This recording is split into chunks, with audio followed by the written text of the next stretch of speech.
All right. Good morning. Hope everybody's doing well this morning. What's happening? Dwayne Jones in the building. What's going on, sir? Let me get my sip of water. Let a couple people come in, and then I'll say what's up to everybody. I hope you guys had a good Sunday. Enjoyed the Regis Prograis victory. Got us another American champion. Rougarou back in the building. What a fantastic fight. I hope y'all got to see that. That was good. And then, of course, there was the Dillian White fight this weekend. Dillian, I might have exaggerated a little bit about the robbery, but I think he lost. I think he lost the fight. But Wayne Jones in the building. What's going on, man? Cadillac 634. What's going on, man? HMC in the building. What's happening with you, sir? Soap Studios. Dwayne Ellum in the building. What's going on, man? Soda Black. Lamont Aldridge. Hello to you, sir. Get Big Keith in the building. What's happening? Yeah, man. Yeah. Regis did his thing, man. Sean Clark, what's happening, man? Wayne Herman McLean, what's going on? We got to wait. Cats coming in kind of slow, so to kind of a dead time in boxing. So let's just we'll wait till some people get in before we get into the main talk about it. But I was really happy about that Regis Prograis fight, man. That was, man, Regis Prograis. I'm glad some people, when they lose, they drop off. Man, Regis Prograis looks like a better fighter now than when he fought Josh Taylor. Man, just looks like terrific fighter, man. Only got one loss on his record. In my opinion, it's a questionable loss. In a very, very close fight where he had to go over there to the UK, fight on the road to do it. Man, that guy is definitely one of my favorites. Said, what is this? Hold on one second, man. What's 140? What's 140 being lit? 140 is lit right now. What's 140 or I-40? What's up with what you talking about, Sean? Big Keith. Oh yes, I'm some Shamula. For now, my guy Brooklyn back in the building. Shout out to BK in the building. Yeah, he said he learned from mistakes. Same things with my boy Plant. Hey, yeah, man. They both look better after coming off those losses, man. Oh, the weight class 140 is late. Oh, yeah, it is. Yeah, it is. Yeah, it is. Very, very much so, man. Hit the like button. Smash that like button on your way in, man. What's going on, Mr. Fasasi? Olaleke Fosasi. What's happening with you, sir? Hope you're doing well, man. Ray, hey, what's well done, man? I took Saturday. I took Sunday off, man. I chilled out. I went to go shoot basketball with my son, man. Good morning, Martin. How are you doing this Monday morning, man? I can't complain about a thing, man. Life is good, brother. Life is good. Just out here talking boxing with y'all, man. That's it. Felix Sanchez in the building, man. Good day to you as well, man. Yeah, I can't complain about anything, man. I had a good weekend. I took it, like I said, I took a day off yesterday. I didn't do a live stream, didn't do any videos. So that was weird because I never really do that, especially since I did the same thing maybe last week. But I figured, hey, man, towards the end of the year, not a lot going on, man. Be a good time to catch my breath, when I'm not tired. But this morning, man, I feel absolutely fantastic, man. Auntie Black Cherry, good morning, all. What's going on, Auntie Black Cherry? Eric Horn in the building. What's going on, sir? What's going on, man? But yeah, man, that was a terrific fight, man.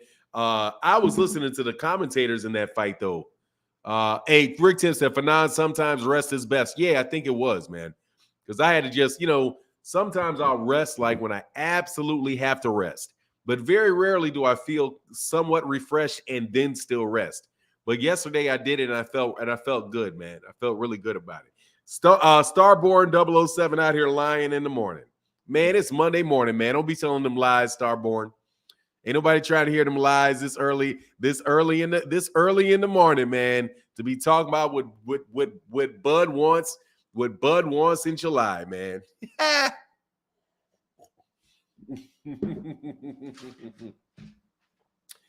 Hold on, man. 1 second. Man, here you go. Hold on, man.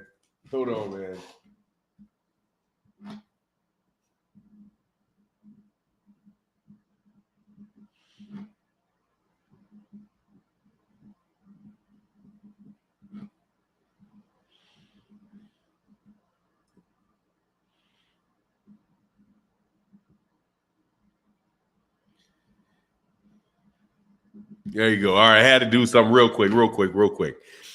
Just two boxes said, "What's good? What's good, Fanon and the OG? Respect to the chat, yes, sir. Respect to the chat, man.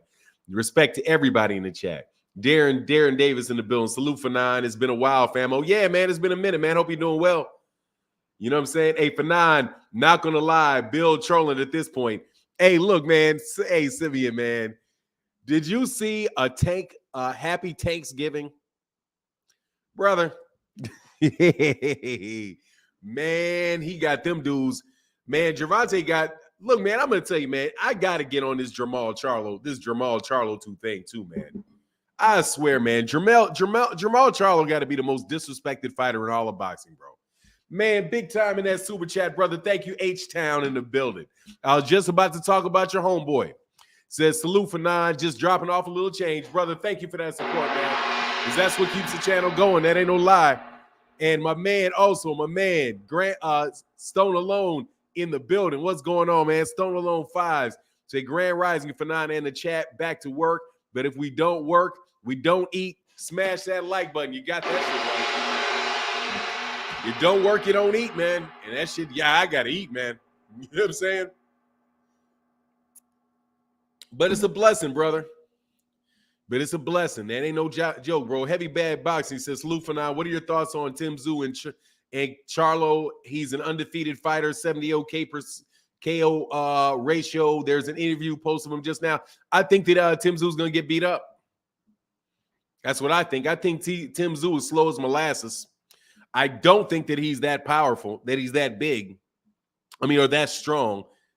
And I think Jermell's going to beat him up, probably stop him. I don't have a lot of concern about that fight at all. I think he's just a bigger, less talented version of Brian Castano. I don't believe him at all, man. Tszyu is tailor-made for Charlo. Like, man, he's just going to get hit with everything but the kitchen sink, bro. Jermell Charlo can outbox him if he wants to outbox him.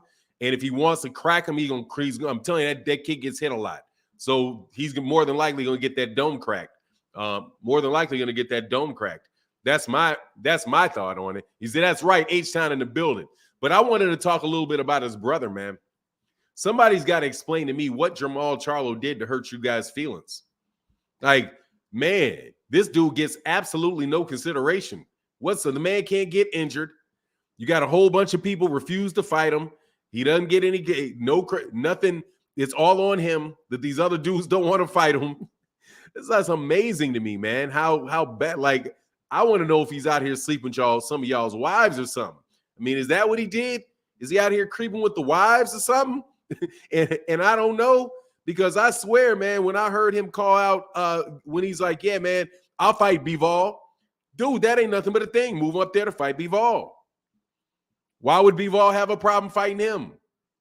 If he goes, but going up at if he wants to fight him at 168, more than likely, no. Rick Tim said, Fanon, speaking of Castano, who you got? Castano versus Canelo at 160. Oh, I got Canelo.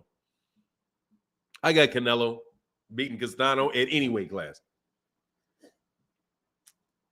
Castano isn't active enough. Nah, we just want to see him fight Benavidez. But yeah, Bibble's at 175, but he ain't much bigger than Jermell. Hey, I'll take it too. We'll see what more than likely you're gonna get it. You know what I mean? But seriously, no, man, it's a lot. It's something beyond you wanting to see him fight. It's something beyond that, man. Hey, man, Edmund Sherrill in the building said, morning, happy Monday, Fanon. Can you give a shout out to the former junior middleweight champion, Buster Drayton, who passed this weekend? I'll be preaching his eulogy next week in South Philadelphia. RIP champ. Yes, sir. Hold on one second, man. Let's give Buster Drayton the 10 count.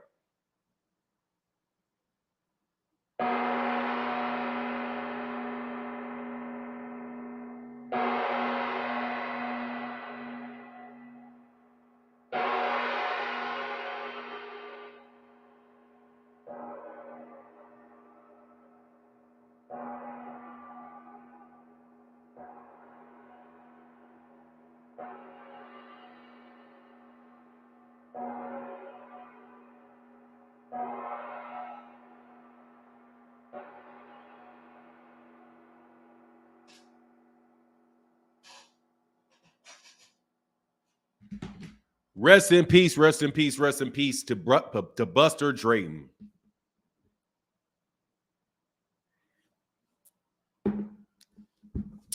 R.I.P. Yes, sir. And rest in peace to the family. Condolences to the family and everybody affected.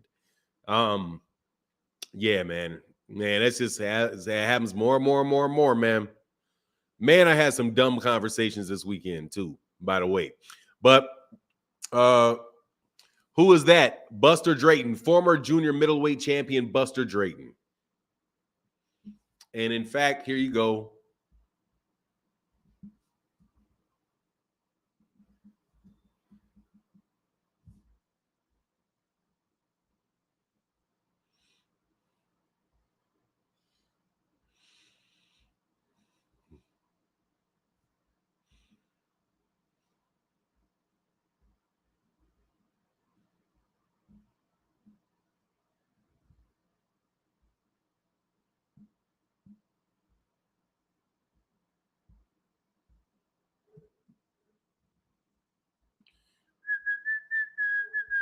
Hold on one second.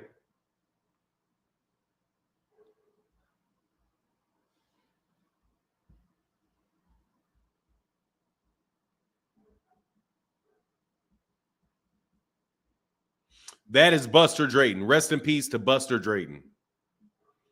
Rest in peace to Buster Drayton.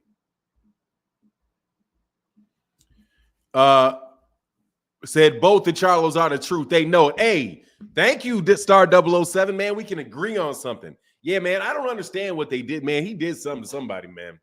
I swear that man did something to somebody. That man did something that man wasn't supposed to do, because that's way too much, way too much sweat on the top of Jermall Charlo. Way too much disrespect for Jermall Charlo, man. David Benavidez don't seem too thrilled to fight David Morrell, but the fans call for a Charlo fight, and they are two different weight classes. Yeah, I don't get it, man.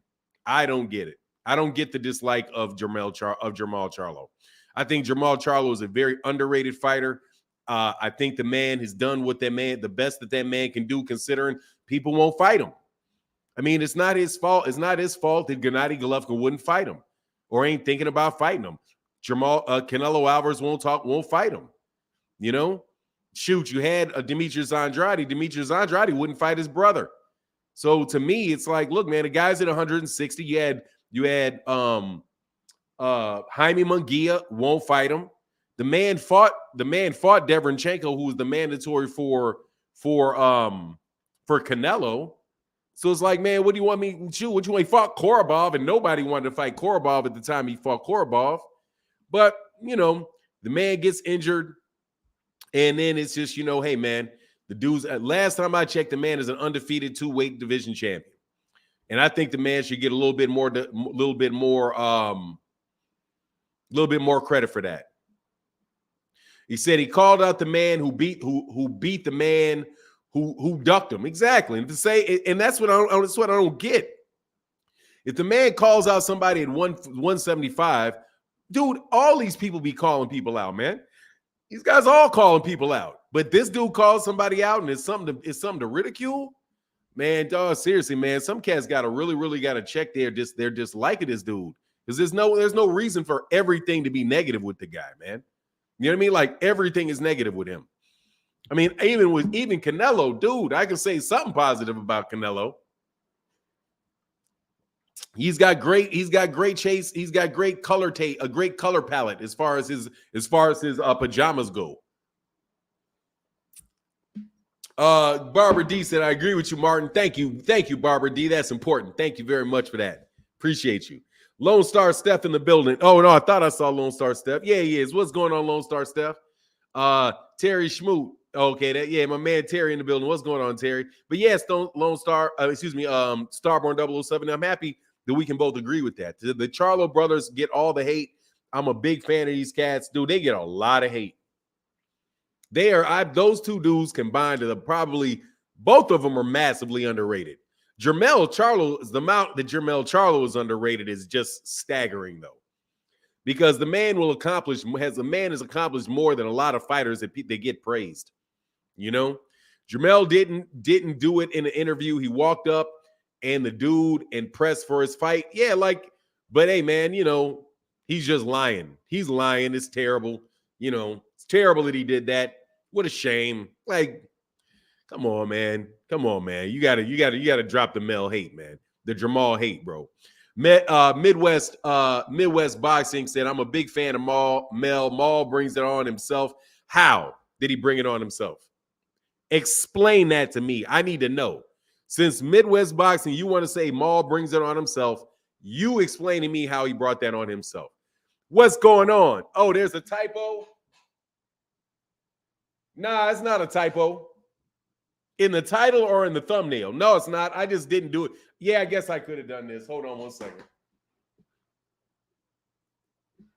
It's not a capo. It's not a typo. I meant to do that. I was just lazy. It's a question mark. It's a question. I'm not saying these dudes are lying. I'm asking the question and yelling at the same time. Hold on one second. But thank you, Blessed 365. Thank you.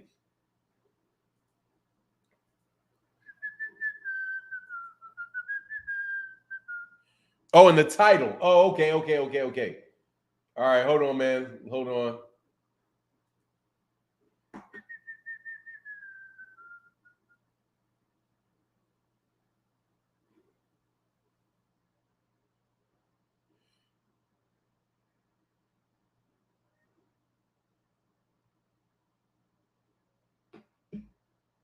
No, there's not. Oh, you're right. There is. God dog, I'm terrible. There you go. Thank you. I knew to keep checking till I found it. Because I am terrible with that, man. That's why I know, man. Why I have to read the same thing a million dang times. Because I will miss a detail in a heartbeat. Hold on one second. Thank you. Can do no, not. Can do no right. Thank you. Thank you, Blessed 365. Auntie Black Cherry said Bud can't stop Jermall. Bud can't stop himself right now. Duck definitely doesn't want Charlo. You're talking about Jermell? Nah, all that Jermell talk was nonsense. All that Jermell talk is nonsense. That Jermell, now you know that Jermell Charlo stuff is out the window, bro. You know that Jermell Charlo stuff is out the window. Hold on one second.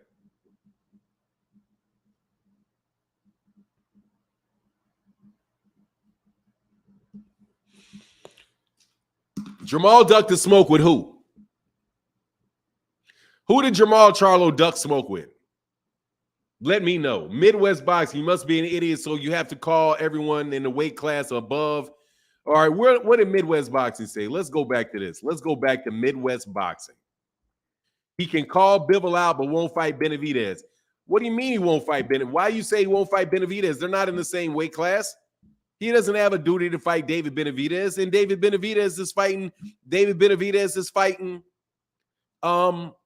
What's his face? Caleb Plant. And that man is literally just coming off of an injury at 160. What's the problem, man? Every time I hear someone telling Charlo it's just, to me, you must be the dumbest boxing fan in the world. I mean, dude, it's just, look, it's really, really over the top with him, man. I'm telling you, it's really, really over the top with the criticism of Jermall. Jermall Charlo ain't done anything. Oh, you heard what I said, Blessed 365. You know full well Terence Crawford ain't trying to fight no Jermall, man. Jermell Charlo. John Bowie in the building. What's going on, brother? Good morning to you, sir. Always good to see you, man. Always. I hope you had a wonderful Sunday. He said, good morning, champ. Smoothie King in the building.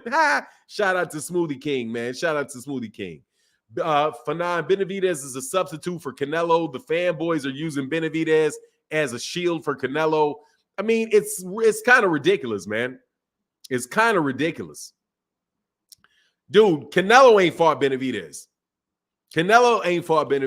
but we'll see what's going to happen. As of right now, I know you guys don't like when people have fights and when people are injured.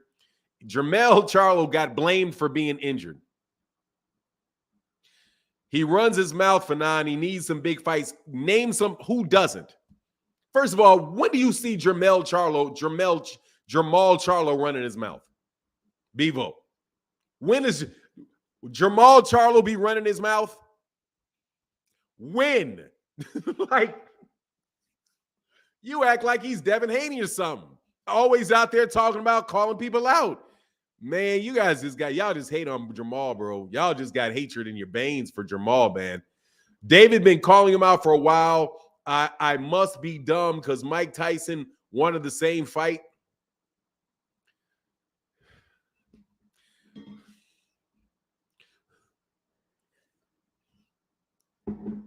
The man is at 160 pounds.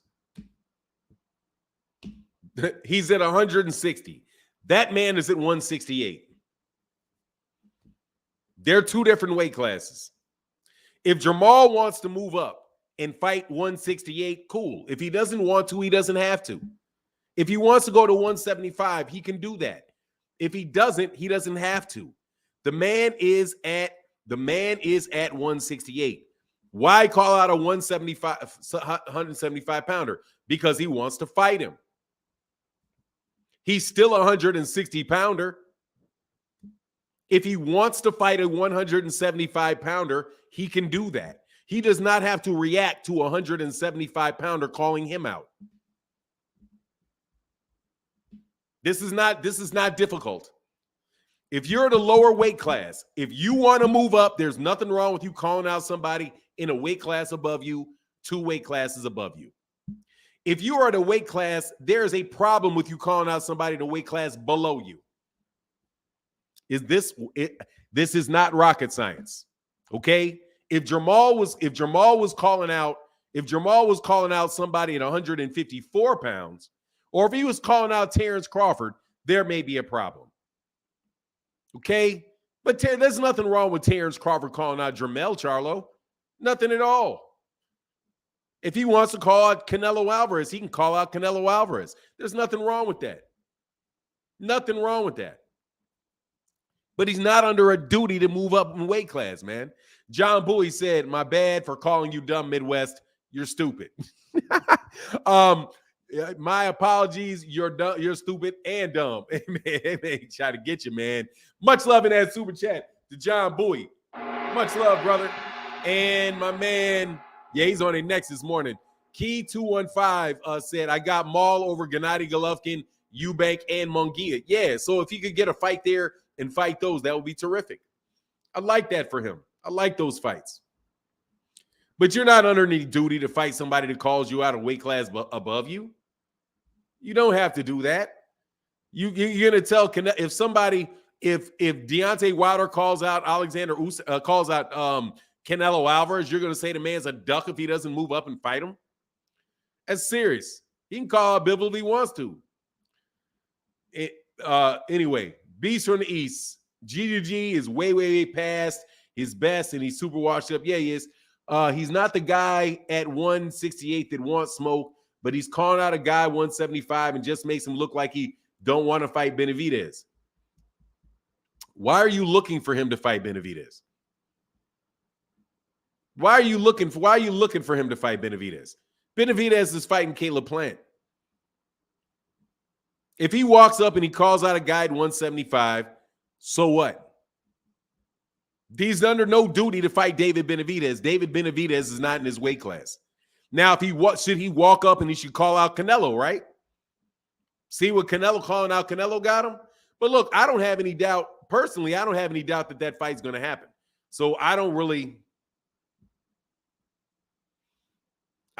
get it. Like, I'm sure that those guys are going to fight. If David Benavidez doesn't move up to 175 pounds, I'm sure Charlo's going to fight him eventually. So to me, it is what it is. You don't keep the same energy because if it was Crawford, you would have crucified him. How? How would I crucify Terence? How you're talking to me, Hayes Dollar? Please explain. You're talking to me. If you're talking to me, I would have crucified Terence Crawford for what? For not fighting Jermell Charlo and saying that he wants to fight Canelo? Are you stupid? No, I would not. I wouldn't say a word to him because he's at 147. He has no duty whatsoever to fight Jermell Charlo. Jay Miller said, all y'all Canelo man fans questioning Charlo, going after Bibble, just silence. Maul is daring to be great. Yeah, exactly. That's what he's doing. He's daring to be great. That's what it is. He's daring to be great.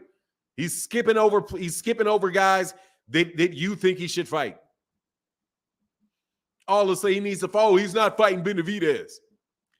Anyway, so like I said, I would crucify Terence Crawford for what?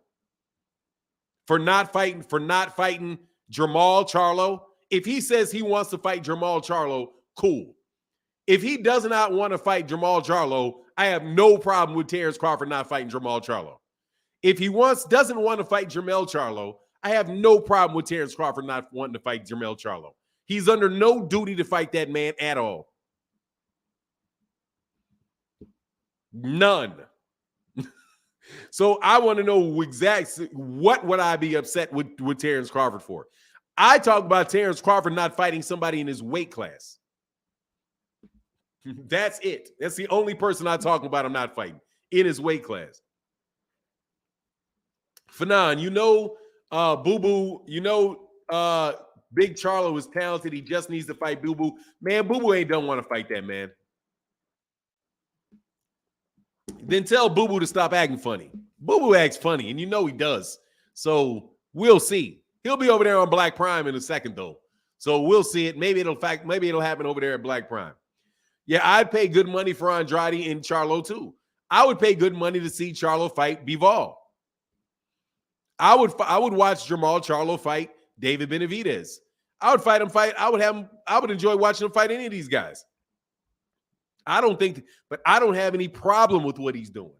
I think the guy was injured. I take him at his word.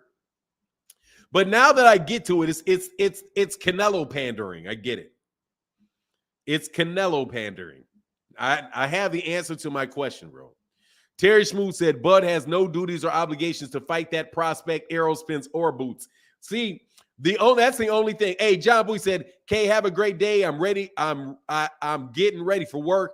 And the Midwest cause Midwest cause what Mike Tyson say is law. Now you're a genius idiot. Much love in that sewer chat, brother. He said Mike Tyson wants the same fight too. Yeah, that's pretty funny. Exactly. So he should try and not skip the line. What you talking about? I don't understand that, Bless 65. Exactly. So he should and not try to skip the line. What line? What line? What line would he be skipping? I don't get what line. There ain't no line with David Benavidez in it. David Benavidez ain't got no belt. David Benavidez is not a champion. You want him to go up there and fight a prospect? You want him to go up and fight a guy with no belt? You want him to drop his belt and go fight a guy that does not have a belt? Man, he wants a belt. What will he get out of that other than not a belt? Once those guys start getting them belts, then go ahead and start talking about guys needing to move up and fight you. That is a non-title fight coming up. Yeah, dude is joking. Jared, he's joking. He's joking.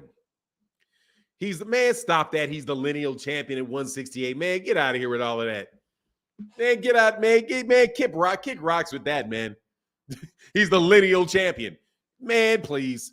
Hey, John Bowie said, a morning bless, and Barbara, hope you ladies have a wonderful day. Stay blessed. Absolutely. In the words of Floyd Mayweather Jr., absolutely. David Benavidez is the lineal champion, 168. Stop the propaganda, Fanon. I don't know if he's the lineal champion or he's not the lineal champion. He ain't got no belts. And lineal ain't going to pay you any money on your contract, okay? You're not. He is a non-title holder. And by the way, he isn't the lineal champion because guess what? He got stripped of it when he missed weight. And when he snorted that ooty doody, okay? when he had that ooty doody in his body.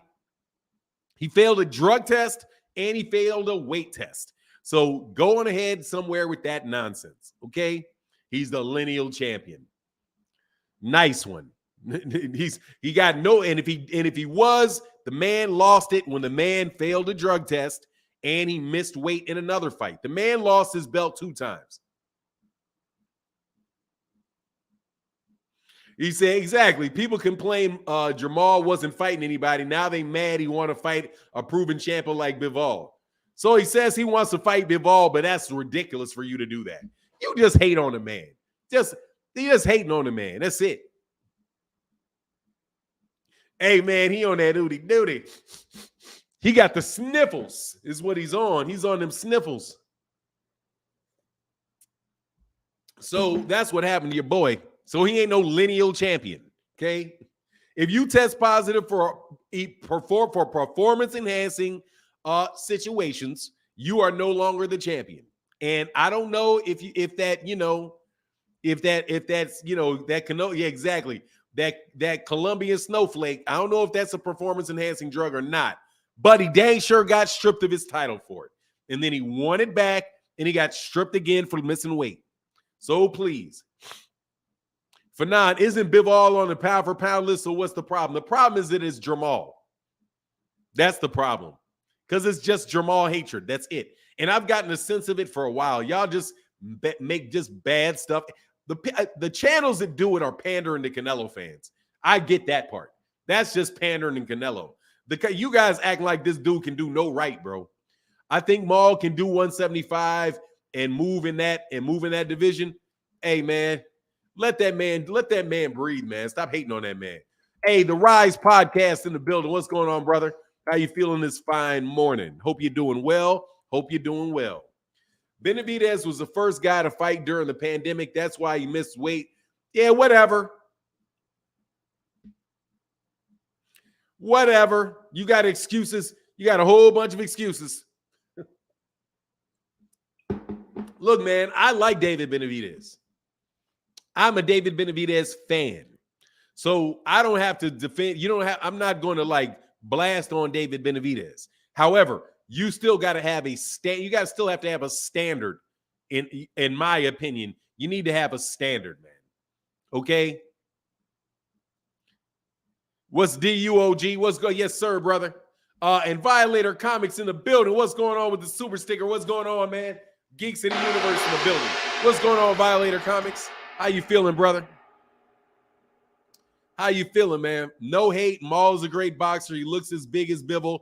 A lot of big fights there. Yeah, man, just let that man live, man. Hating on that dude.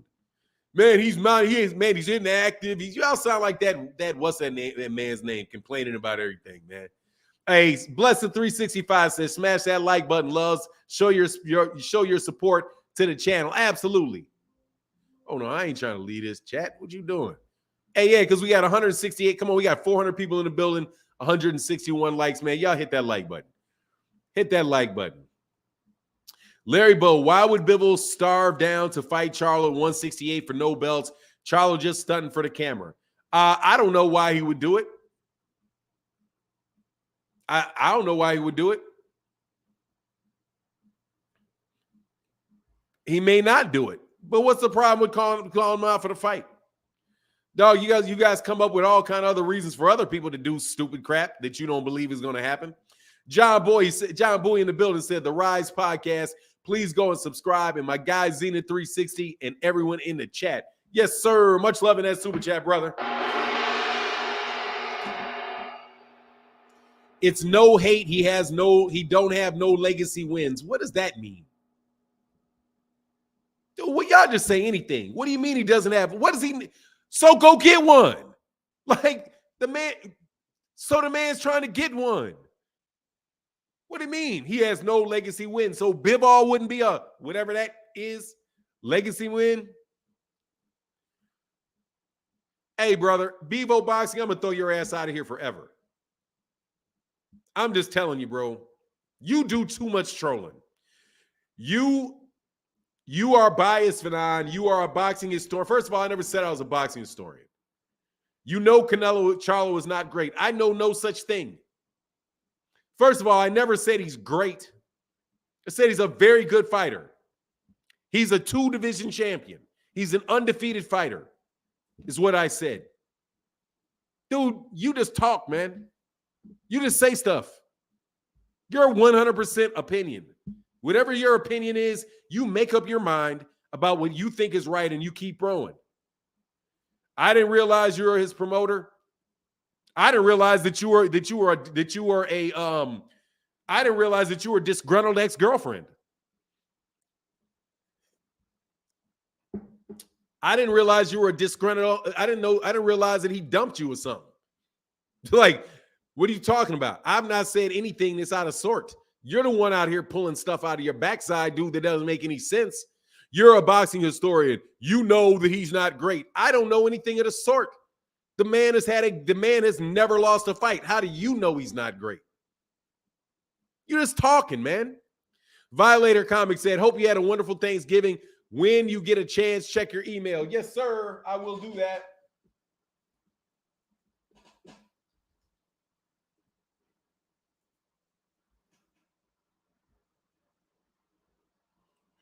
You got to let me know. I mean, I get a zillion emails.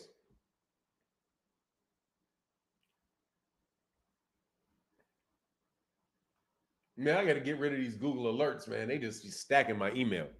Yeah, man. You didn't ride and realize you were his promoter. I'm not promoting the man. I'm just telling you stop hating on that man. That man, you've never seen that man lose a fight. That man has fought the best competition he could fight in his weight divisions. But there's no way you can be happy about the dude, man. It's silly. Hey, Bevo Boxing, you wonder why you got 38 subscribers because you like to name call. You're also an idiot. Had to pull over to do this super chat. Much love in that super chat, John Boy. John Boy be slinging.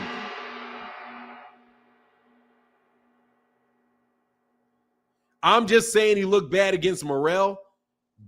Who looked bad against Morrell, Bevo?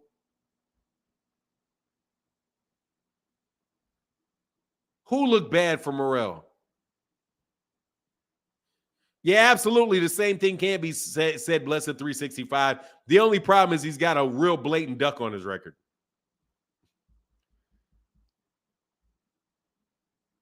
Blessed 365 in the building said, Charlo barking up the wrong tree. I got Bivol over Charlo. Bivol is very skilled. He stays focused on the game plan.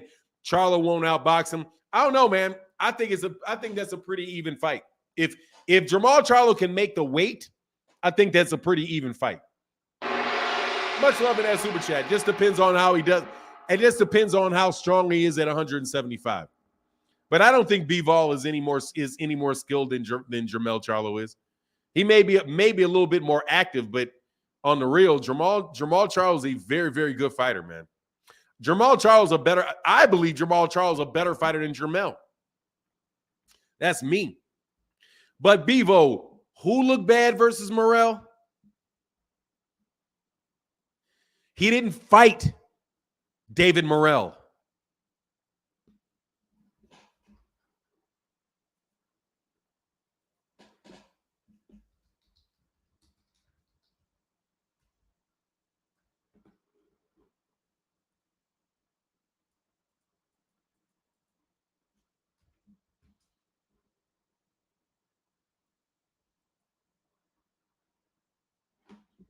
He didn't fight Morrell. What do you mean? I know what he's saying. Don't answer the question for him. He didn't. And honestly, he looked great on his last fight. Dude, you just said he looked bad. Charlo looked bad against Morrell. He never fought Morrell. So let's stop talking, okay? You're pulling stuff out your backside. And he won almost every round against Montiel. Anyway, Sean Clark said, Regis looked like he was ready for that Taylor rematch. I think he beats everybody at 140. Conwell Abreu fight was lit too. Oh, I didn't see the Conwell Abreu fight. I didn't see that. I only woke up for the fight. I just made sure I paid my $60 to watch Regis Prograis. I paid $60. I said the wrong guy. My mistake, his last fight. Yeah. Yeah, I know you made a mistake. Wrong time to make a mistake, bro. Man, whatever, man. Y'all some haters. I'm just gonna tell y'all some Jermall haters, man. Y'all are Jermall haters. I'm not gonna get off Canelo Alvarez ducking that man. I'm not gonna get off that man, of him ducking that man. Yeah, dude, that was like a PBC. That was like a PBC broadcast. I'm not getting off of. I'm not going to blame Jermall Charlo for Canelo Alvarez ducking that man. And now y'all want him to go fighting everybody else in the world. Why Canelo continues to fight? Continues, his Euro tour. You know what I mean? Why he continues to go beat ex boy band members. Yeah, but Charlo, the guy that got ducked, the dude he should have been fought. He doesn't have a legacy win. Yeah, of course he doesn't have a legacy win because those guys won't fight him because your boy Canelo's a duck. How about Canelo stop ducking and Jermall Charlo stay the course until you can get that fight? TBE said Canelo's the most overrated fighter in history. Hey, man, he is until it's over. Fanon, gonna drop $40 for December 10th. Hey, man, I appreciate that, brother, but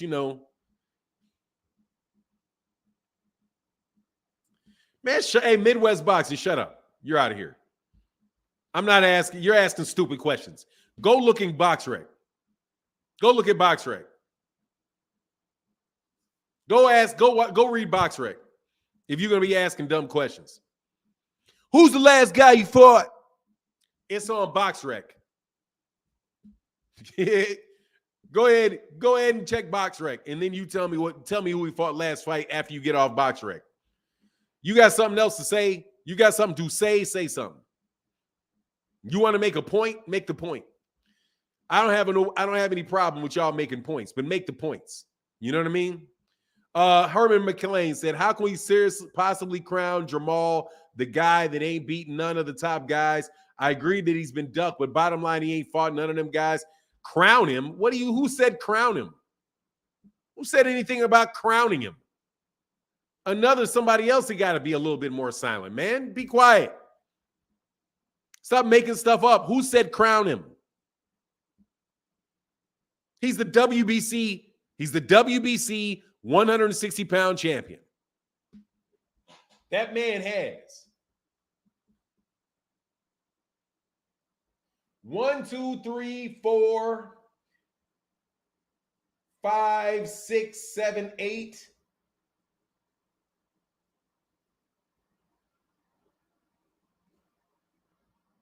Title championship wins.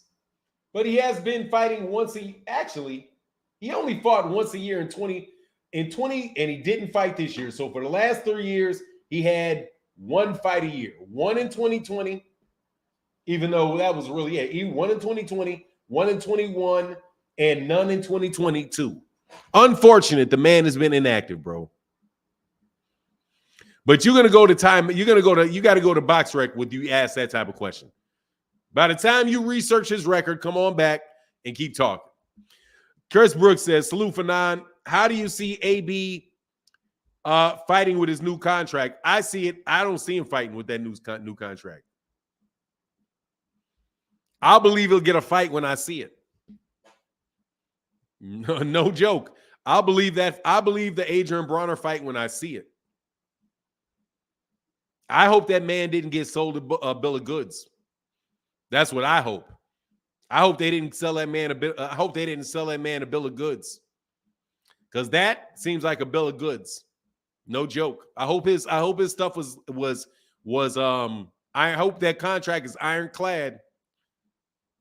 I'll believe it with that. I'll believe it when I see it. Jerome D in the building said, speaking facts for non-fanboys are biased. Salute to the channel. Get them likes up. Yes, sir, Jerome D. Come on, man. We got 562 people in the building, 211 likes, man. Come on, man. Y'all can get that like button, man. Yeah, I'll believe AB's fighting when I see that. That's me on that. I'll believe it when I see it type of move right there. For 9, who is that new Cuban guy at 160? I don't know. What you mean, Carlos Adames? And I think Carlos Adames is Dominican. I don't know who the new Cuban guy is at 160.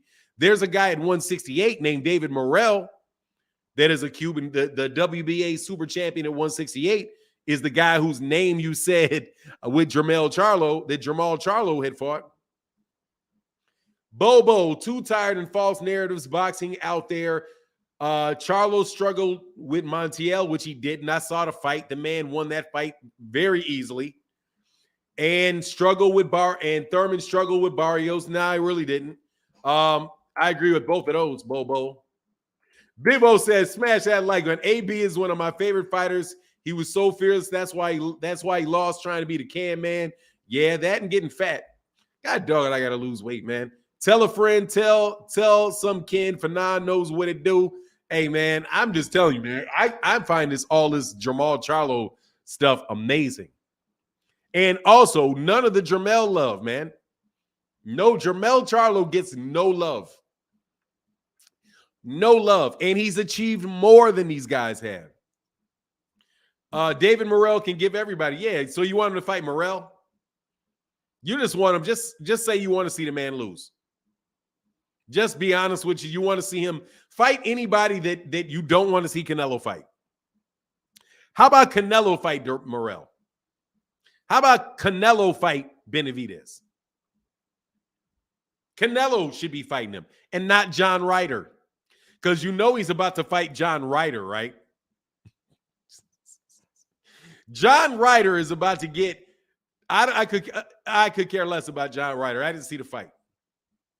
I didn't see the fight, and I don't know if he whipped up on him. I thought it was an injury. I thought it was an injury. I think John Ryder is a guy that lost the fight to Callum Smith, who and I think he is another, and I think he's another European fighter that, okay, one more of them. Like, they're the only guys that get shots at Canelo. You got to be white to fight Canelo. It's amazing. To get a shot at Canelo, you've got to be Caucasian. You have to be somebody that in the United States would be considered white. And it's a shame. It's an absolute shame. Absolute shame that Canelo Alvarez has his color code going on. Canelo to duck Benavidez and Charlo too. Of course he is. And Morrell. The guys he's an embarrassment to Mexican fighters. You guys, she's an embarrassment. He should be an embarrassment to American fighters. Because there ain't no way in the world Floyd Mayweather Jr. would ever get away with that. Man, that ain't the Mayweather effect. That's Canelo. Mayweather ain't got nothing on his record look anything like that. That is Canelo and Canelo alone. That is Canelo. Do not put that on Floyd Mayweather Jr. because Floyd Mayweather Jr. never went that long. Never went that long. The Mayweather, man, that ain't no Mayweather effect. That is Canelo. That's Canelo's intentions. And shame on all y'all for supporting Canelo through it. Asante L said, I called that Ducknello versus Ryder fight over a year ago. Ryder lost to Jacobs, but they robbed Jacobs. Yeah, he lost to Jacobs beat him. And he lost to Callum Smith, even though people said, I thought he may have beaten Callum Smith. But yeah, so Canelo, yeah, that's who Canelo's going to get next. Your guy is a bum, okay? That guy is fighting nothing but white fighters, bro. I'm telling you, he got one more before I start making videos about it. I can't start to push, bro, because you're over the limit now. You are purposely not fighting black fighters and Mexican fighters at this point. You are ducking, you are refusing to fight any of them.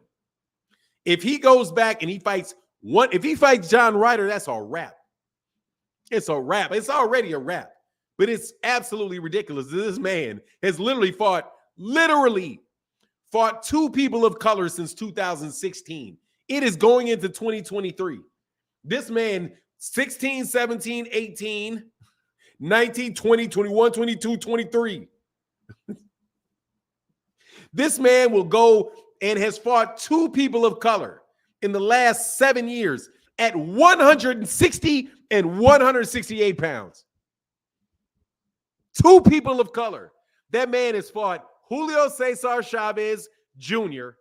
and Danny Jacobs. And that is it. He has fought one Mexican and one black since 2016. And you think Canelo is the new apartheid? Absolutely he is. Man, it is so blatant, bro, that you got to start calling, dude, I'm going to start calling Canelo a racist. I'm going to tell you, man, I think he's doing a Jack Dempsey. He's drew the color line. That man drew a color line. That man drew a color line. In 2023, that man drew a color line. In 2023. One more, brother, and that's a wrap. And I mean it. Because look at this. Let me count them again.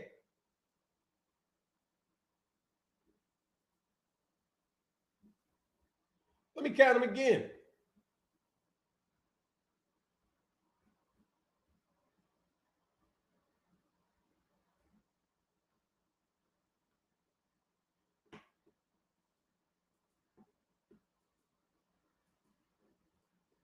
One, let me see. Let's go back to 2016.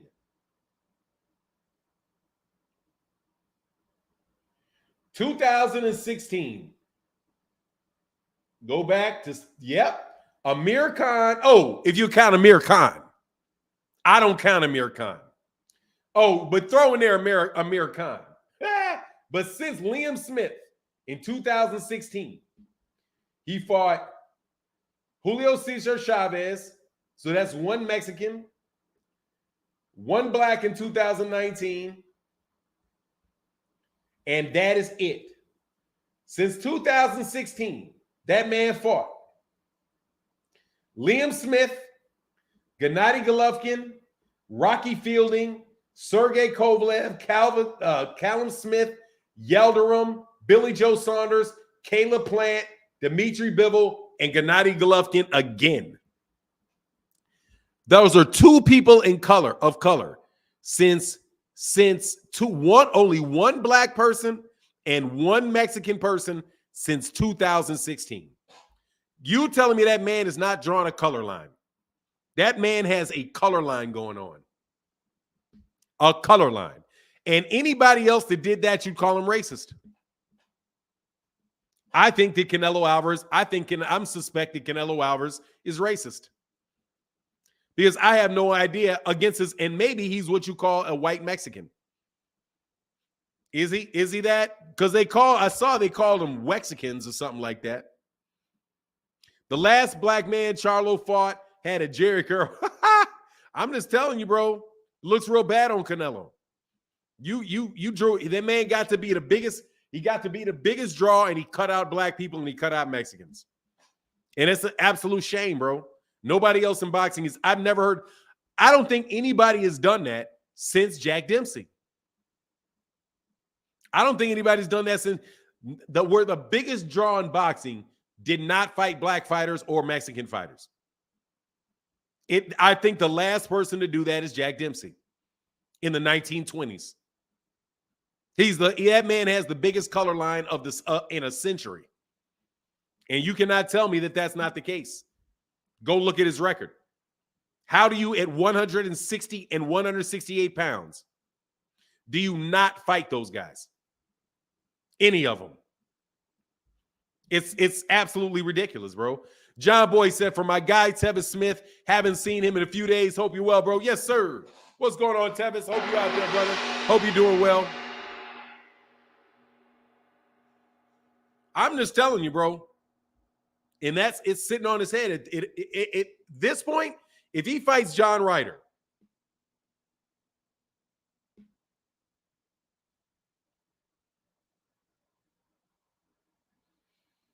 yeah, it's going to be at least 5 years since he's fought. It will be 5 years since he fought a black fighter.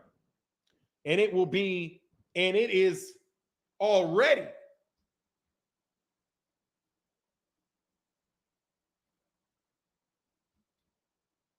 It's going on 6 years since he fought a Mexican.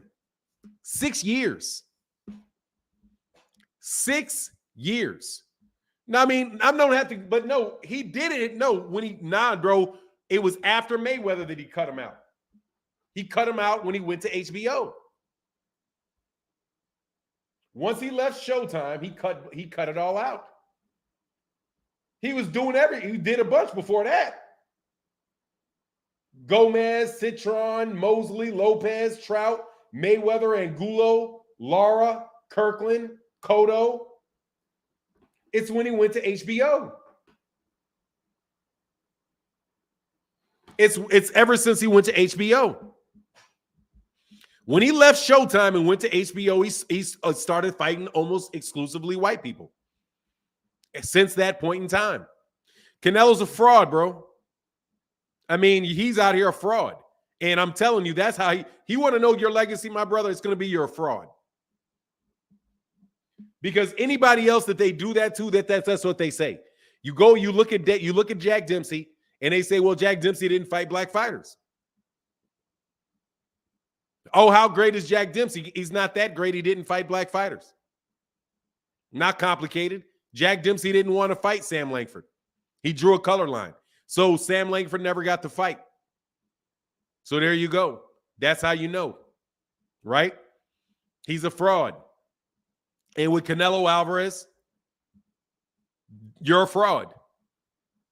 You don't fight, and there's plenty of them to fight. You don't fight Charlo. You don't fight Benavidez. You don't fight Demetrius You don't fight Demetrius Andrade. You don't fight. Don't fight this kid David Morrell is coming up. What you want me to say? You dip up to 175 where you don't even belong. You're not gonna campaign at 175, but you're gonna come back and fight John Ryder and Callum Smith and Yildirim and Billy Joe Saunders and a guy in Gennady Golovkin you fought years ago. Come on, man. You're gonna go down as a fraud, bro. You're gonna go down as when everybody stops paying attention. They're like, "Oh, he stopped playing. He's not fighting anymore."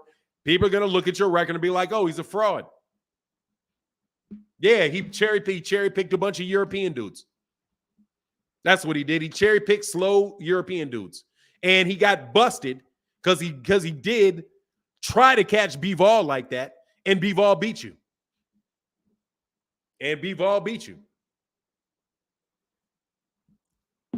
Let it be known, bro. That's how you're going to go down. And that's because that's what I'm going to be saying. I'm telling you. Well, he got one more. He fights John Ryder. That's a wrap.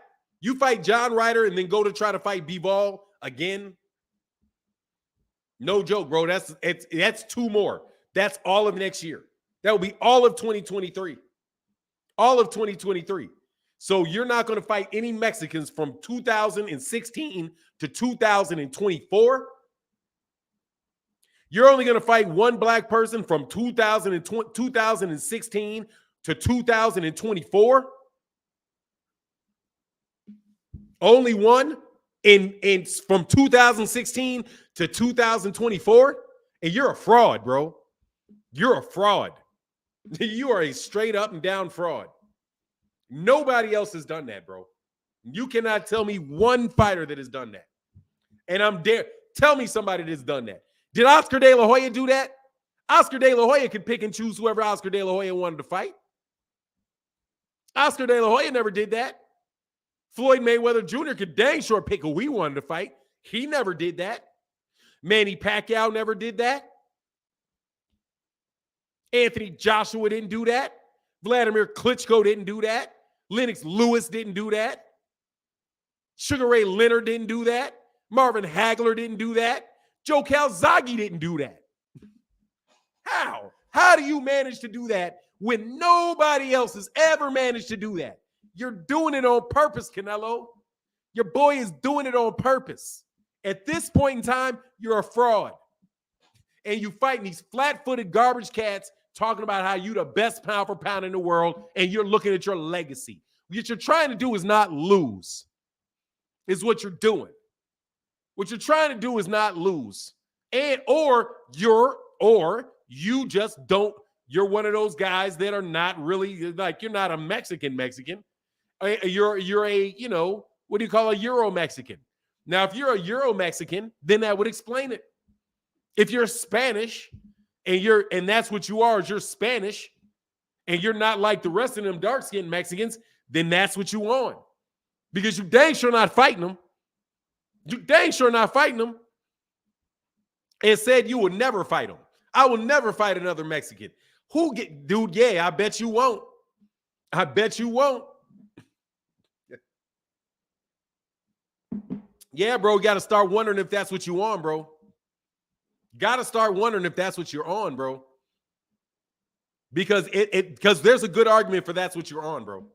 There's no way you skip. No way that you skip past that many Mexicans.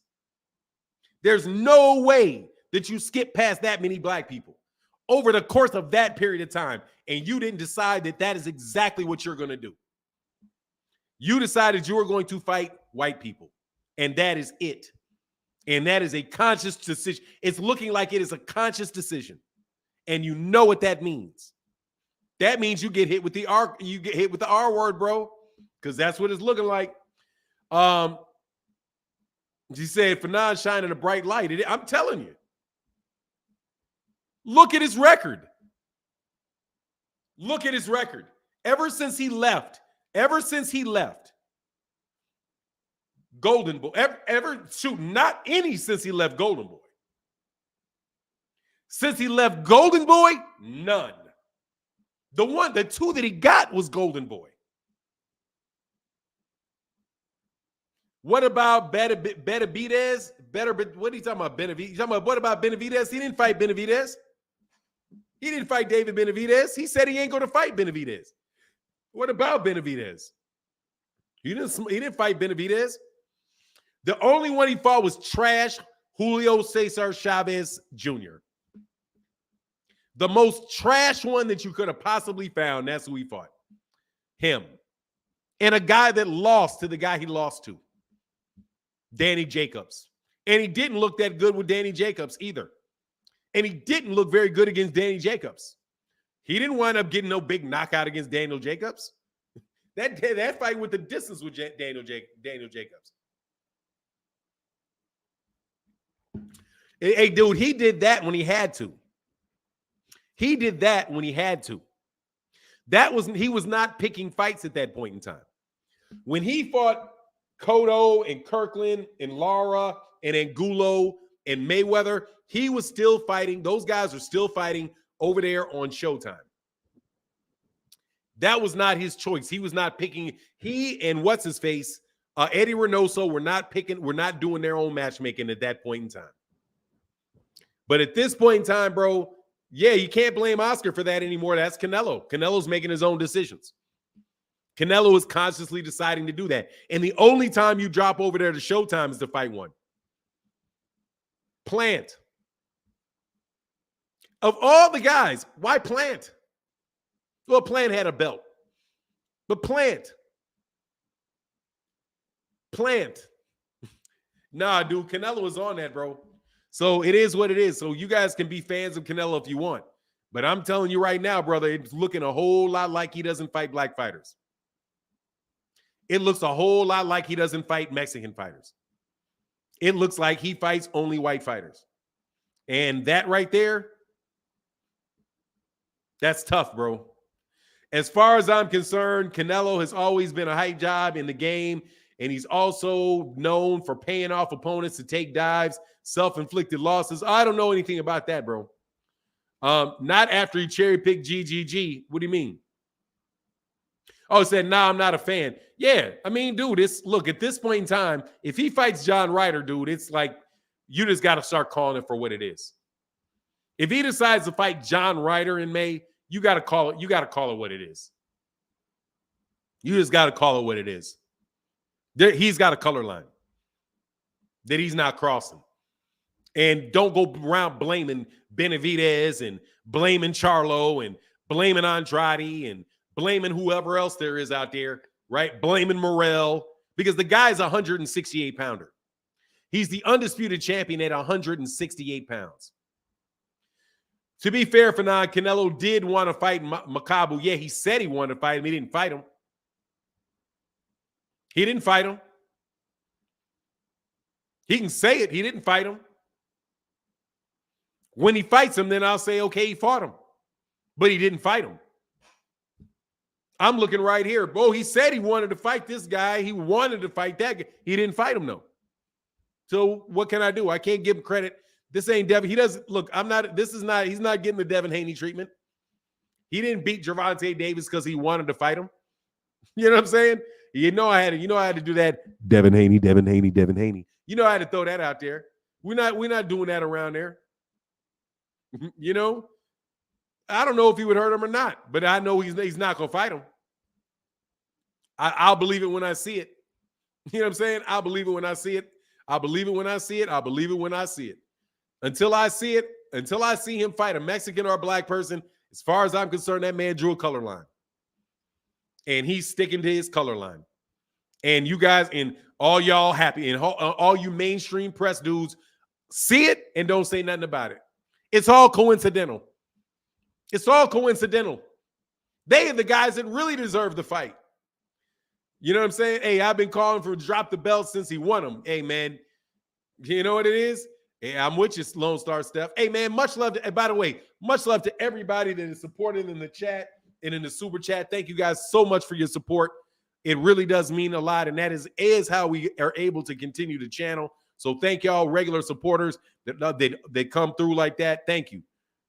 Hold on 1 second. I just got to check something. I don't think. Oh, whoa. What is this? Missed a bunch. My bad. Oh, that was, that's Saturday. Let me see something. Saturday. Okay, I think I missed all these. Oh, no, I got all these super chats. I just didn't. Super cat from the other day. Okay, yeah, I just didn't. What happened? Okay, cool. Gotcha. All right, thank you, brothers. Hold on 1 second.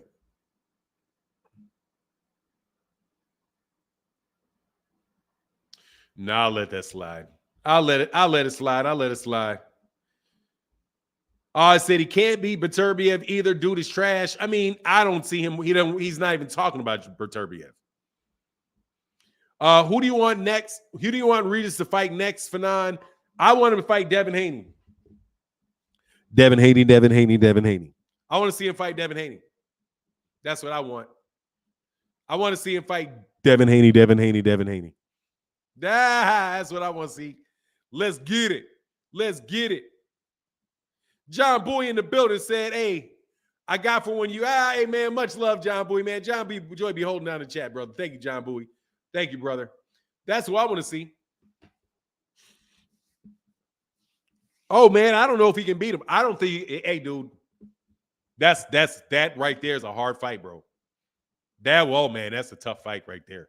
No joke, that's a tough fight right there.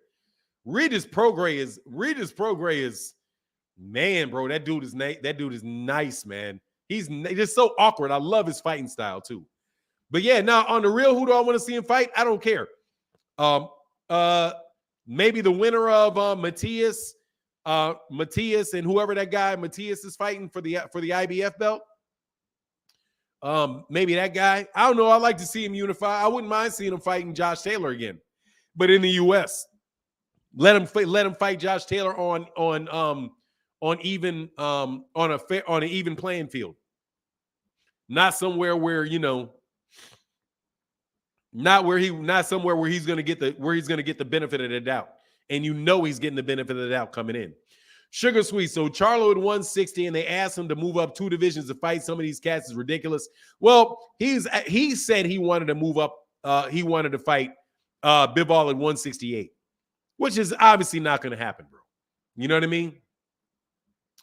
Let me tell you, we want Regis, Teo, and Russell at 140. No, you don't, Starborn. You're not going to get through those.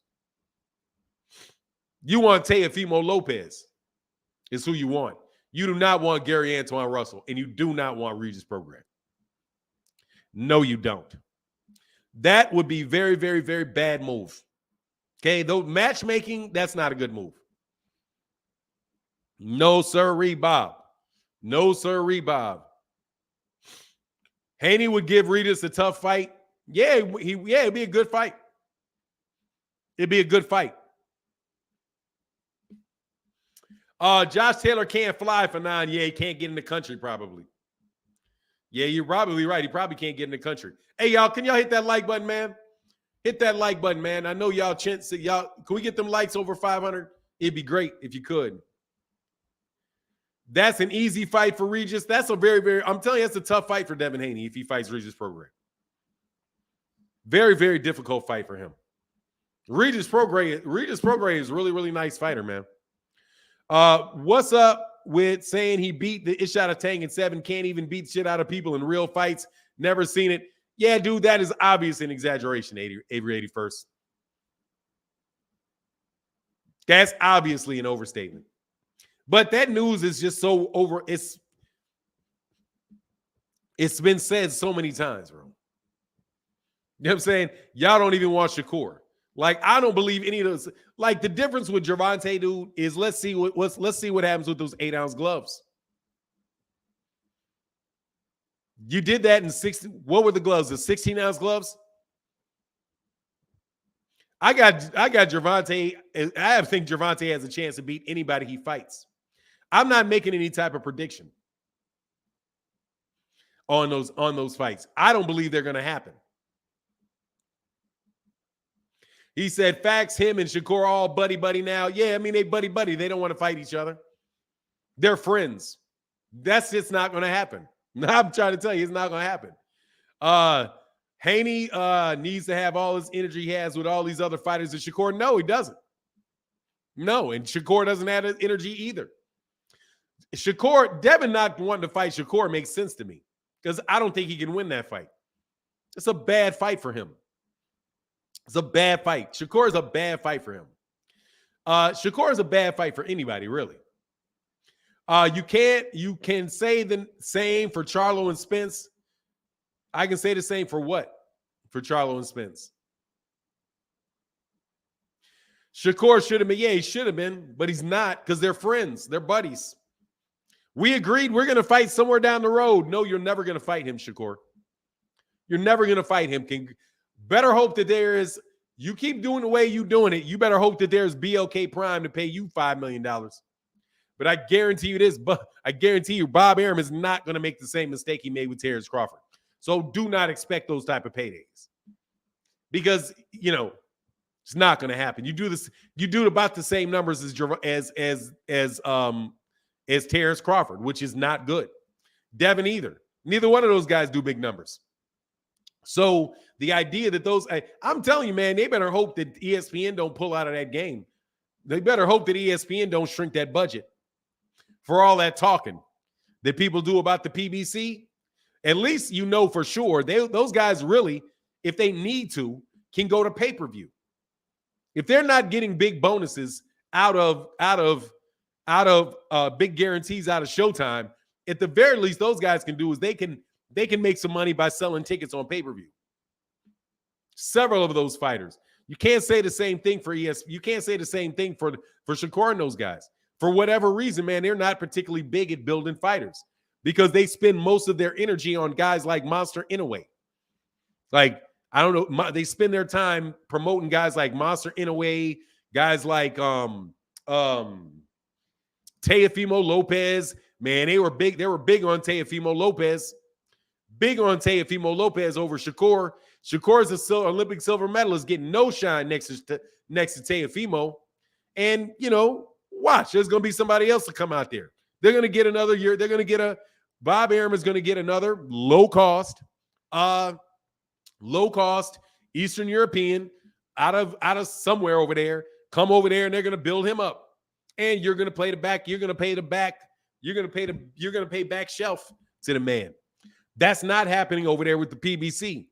You say what you want, but Terence Crawford, but Gervonta Davis isn't playing second fiddle to anybody in their marketing. Errol Spence isn't playing second fiddle to anybody in their marketing. Deontay Wilder didn't play second fiddle to anybody in their marketing. They're trying to set him up with this Andy Ruiz thing, though. I will tell you that. The WBC is, I would definitely, if I was Deontay, I would say no to Andy Ruiz. I would say absolutely, positively, no, I'm not fighting Andy Ruiz. No. Because that seems like a setup. No joke. I'm telling you for sure, that seems like a setup to me. A setup. I don't like that fight at all. Because I don't trust the WBC with that setup. Because they're trying to build up Andy Ruiz. No, bro. Andy Ruiz is not some big draw at all. So, Deontay, fight somebody else that you feel like fighting and tell the WBC to kick rocks and to take you out the rankings. Kick me out the rankings. Hey, Fanan, did you hear Bomac and Bud had a falling out? He's training Keyshawn December 10th. They had a falling out. No, I did not hear that. Why would I say that? Oh, dude, because I don't trust him. I don't trust him. If he does not knock him, if Deontay Wilder does not knock him out for sure 100%, they're going to rob Deontay Wilder in that fight. I don't trust the WBC with Andy Ruiz. I don't trust it. It looks like an easy fight, easy to win, all of that stuff. I don't trust him with that fight. I don't trust it. I'm just telling you, I don't trust it. I don't trust it. I sniff. You ever just been walking down an alleyway and you look something, you be like, man, I just don't trust that. The WBC would love if Deontay Wilder lost to Andy Ruiz. Love it. And honestly, the WBC ripped Deontay Wilder off of millions of dollars. So if I don't have a belt, I'm not fighting any of those dudes. No, you didn't enforce it on me. And enforce it on me so I can sue you. Because you wouldn't enforce it on Dillian White when you ordered Dillian White to fight people. You didn't enforce it on him. So whatever. How are you going to enforce it on me? No. I'm the draw. No. Tell Andy Ruiz go fight 5-6 other guys. No. No. I'll go fight. I want somebody else. I want somebody else. I'm telling you, man, I just don't trust it. That's the WBC dude, I don't trust him. Especially after what they did, especially after what that dude said about that fight with Manny Pacquiao and that referee said about Manny Pacquiao. I believe that was the WBC. I believe it was the WBC. I could be wrong, but how they basically gave Manny Pacquiao that fight in the Philippines because his star was on the rise. And they were like, oh man, we were all Filipinos. We were all watching it. So, hey, yeah, I called a headbutt. I know the cut was caused by a punch, but I know the call. I knew that they gave a long count to Manny Pacquiao, and then Manny Pacquiao cut that man with a headbutt. The ref knew it was a headbutt and called it a punch, so they could wave off the fight and give the fight to Manny Pacquiao. No, bro, I wouldn't trust them for nothing, bro. I wouldn't trust those dudes for nothing. Wilder said no to Ruiz. He wants Joshua. Exactly. Wait for your Joshua fight, brother. Wait for your Joshua. Yeah, exactly. Padilla, it was the WBC, so no way. No way. Because you're in on it. No way. And the WBC posted that. No way. No way, bro. Would I fight Andy Ruiz? Say Andy Ruiz, no, I don't trust you. I'm sorry, brother. I just don't trust you. I think you want to make a star out this guy. And you're not doing it on my watch. I don't trust you. Go away. Go fight for the IBF. And go fight for the IBF. Nah, I'm going to go fight for the IBF. Put me in the IBF rankings. You want to fight Usyk? Get into the IBF rankings. No worries. Go to the IBF. Notice how the media, notice how the media isn't talking about the ref cheating. Well, you know what it is. He just confirmed what everybody knew. I don't blame him for trusting the WBC. They wouldn't even look into Wilder's issues, and he was their champ for 5 years. Worse than that, Zenith 360. They cost him millions of dollars because they got out of the way of Alexander Povetkin when Alexander Povetkin owed Deontay Wilder a couple $1 million when he tested positive for that fight when Deontay Wilder was on his way to Russia to go fight him in Russia. They secured the purse, that man, and then he failed a drug test, and then the WBC acted like, well, we don't really know if he failed a drug test or not. So as a result, the money that was held in escrow for Deontay Wilder went back to Alexander Povetkin's promoter. So no, bro. If I was Deontay Wilder, I'd be like, man, no, I don't. First of all, I don't need you. I have a fan base. I don't need you. You can say, oh, my fight only did this. I did I bet. All right, I bet I do. I bet I do it by myself. Whatever.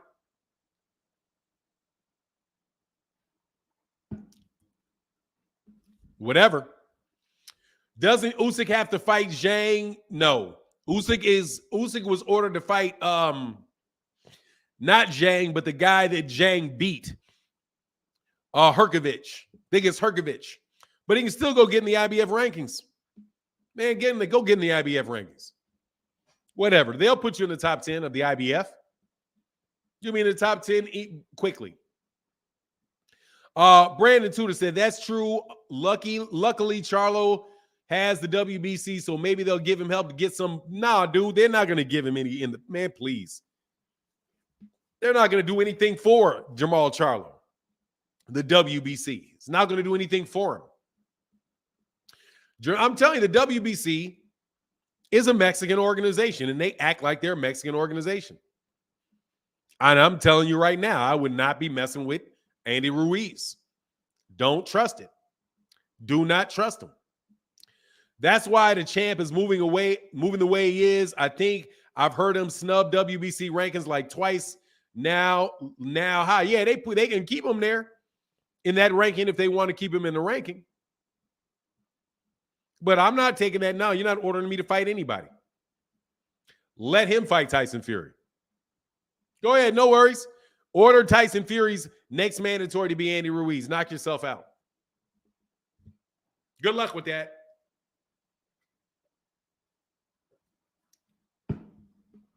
Good luck with that.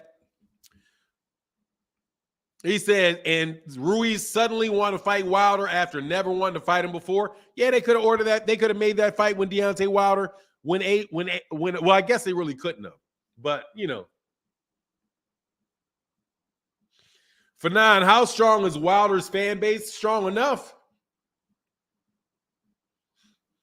Stronger than Ruiz's. Stronger than Andy Ruiz's. Stronger as I would suspect it's as strong as anybody. It's stronger than almost anybody in the U.S. with the exception of maybe Errol and maybe Gervonta. But Deontay Wilder's always going to have people support him because he knocks people out. Dude's got a very, very big name. Everybody knows who Deontay Wilder is. Everybody. And he's a very exciting fighter. And he gives you exciting fights. You're going to watch his fight. You know? Especially if he decides not to fight on pay-per-view, then he's going to have a zillion people watch. The man's exciting to watch, man. Fury should be fighting Joe Joyce after the push for Undisputed. Yeah, we'll see if he fights him. Do you think Wilder and Usyk will happen? No, I don't. No. No, I don't think it's going to happen. I think Deontay just needs to hold on, bro. That's what I think he need to do. I think Deontay Wilder needs to hold on, fight whoever he wants to fight, make a few more paydays, not high-risk fights. If this, for me, now, obviously, they're not going to listen to me. Yeah, exactly. Wait for AJ. Let's fight AJ. Dude, AJ and Deontay Wilder is a huge fight. And AJ can come to the U.S. and they'll make a ton of money. Don't Nah, man. Leave Andy Ruiz alone, bro. Let Andy Ruiz go away, bro. Go knock out some dudes. You had hella 5 fights, bro. 5 really, really tough fights. Take 3 easy fights. Easy. Take 3 easy fights. Boom, boom, boom. That's it. And then the last fight, you only fought a round. So really, you don't even, I mean, that wasn't even really, that was like a really big, that was like a long training camp and a payday. So for me, I say, I wouldn't even do it. You can do Wilder, AJ in Africa. You can do Wilder and AK in the UK. You can do Wilder and you can do Wilder and AJ at Wembley if you want to, or you can do it in Madison Square Garden here, or you can do it in Vegas here. That's a big fight because they're both interesting fighters. And let those other dudes swing. I mean, I'm for real. And do it without the WBC belt. Do it without the WBC. Without it. Like, nope. I'm not paying you your sanction fee, partner. You remember how you screwed me out of my money with Alexander Povetkin? No. Tell Canelo to fight Andy Ruiz. That's what I would say. Hey, order Canelo, Andy Ruiz. That's what I would do. I'm waiting for that. I'm not fighting nothing that looks halfway dangerous till I get that dude, Anthony Joshua, in the ring. If I'm fighting somebody, they're gonna have pillow hands and a glass jaw. I ain't got nothing to prove with no Andy Ruiz. Andy Ruiz is a lose-lose for Deontay Wilder. Lose-lose. Brush it off. Because they're going to want Andy Ruiz to fight Tyson Fury. Because guess what? Well, we want Andy Ruiz, Tyson Fury. That would be a really big fight. Andy Ruiz, Tyson Fury. Sounds kind of like that, all that Canelo stuff that they're doing. Sounds like, oh, come on, because by then he'll be able to come to the U.S. It'll be Andy Ruiz and Tyson Fury in Vegas. No, bro. Go somewhere. Get you a sock. Fight Zhang. Fight Zhang. Bring that Chinese dude Zhang over here. Bring Zhang over here. Touch Zhang. Hey, get Nathan Gorman. Bring over Nathan Gorman. I don't care what y'all say. I ain't fighting nobody until I get my AJ payday. AJ payday. AJ payday. I want my AJ payday. And I ain't giving you nothing else. I fought Tyson Fury. You let him jump in there with all them gloves flopping all over the place. Man, get out of here, man. I wouldn't do none of that. For me, none of that. Hey, I don't believe Ruiz could beat any of the top 3. Make him fight him. Make him fight him. Bye. And if Al Heyman wants you to fight him, say sorry. Sorry, Al. I need my AJ payday.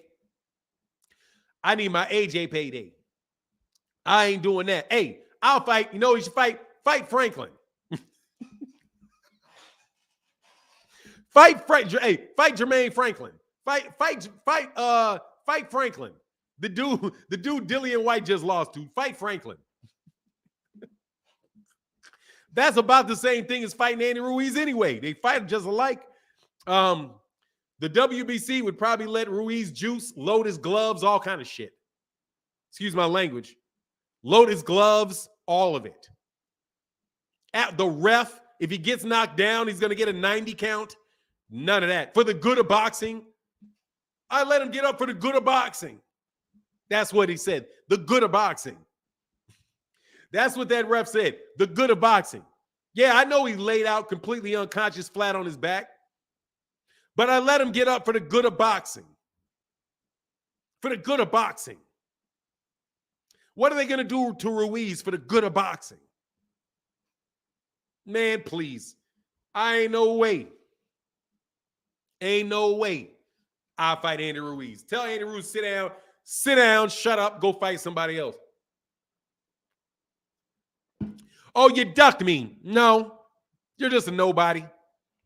I didn't duck you. You're nobody. I'm not interested in that fight. Sorry.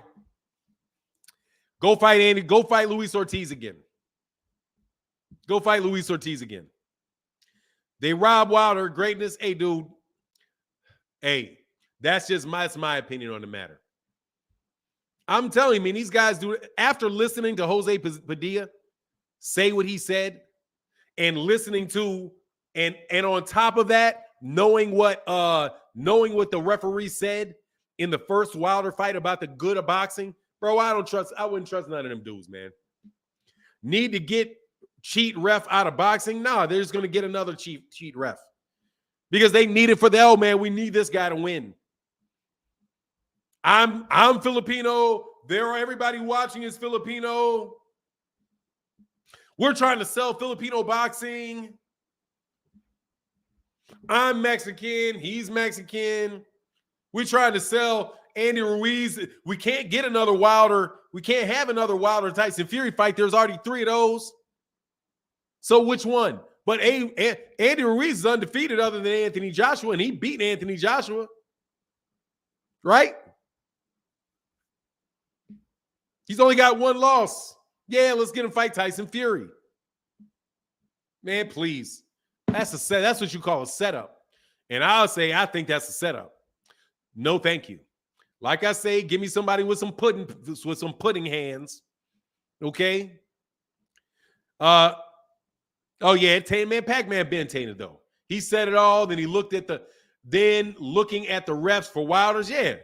Once you say that, once you got and you post that on your own website, come on, man. Zenith 360 said,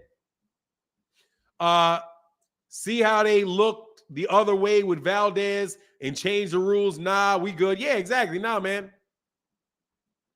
If I was Wilder, I wouldn't fight none of them. No. Absolutely not, brother. Where's BLK Prime? See if BLK Prime would give you a $500 billion for fighting somebody. They all cheat. If they don't cheat, then they didn't tell when they see it. Then they don't tell when they see it. I mean, it's exactly, dude. It's very, very obvious that those refs do. I want Wilder Fury without mob backing. Yeah, that's never gonna happen. Hey, man, all I'm just telling you, that's my take on the matter. My take on the matter is y'all can kick rocks with that, bro. With that, nah, I'm waiting for Anthony Joshua. When we get Anthony Joshua is when I will be fighting a hard fight, and that is it. Because Deontay Wilder can get his career back by knocking out Anthony Joshua. He can get his career back by fighting Anthony Joshua. That's what he can do. When he fights he could have a 3-fight series with Anthony Joshua. Those guys can make a ton of money, and all of the boxing world will be paying attention to them. Do that. And leave them other clowns alone. Because they don't wish you no well. They don't wish you any good.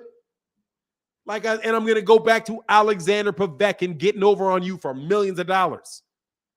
He tested positive. He was supposed to pay. And then the WBC says, well, we're not sure whether or not he really did violate our drug testing procedure or not. He wasn't allowed to fight, was he? Well, we don't know.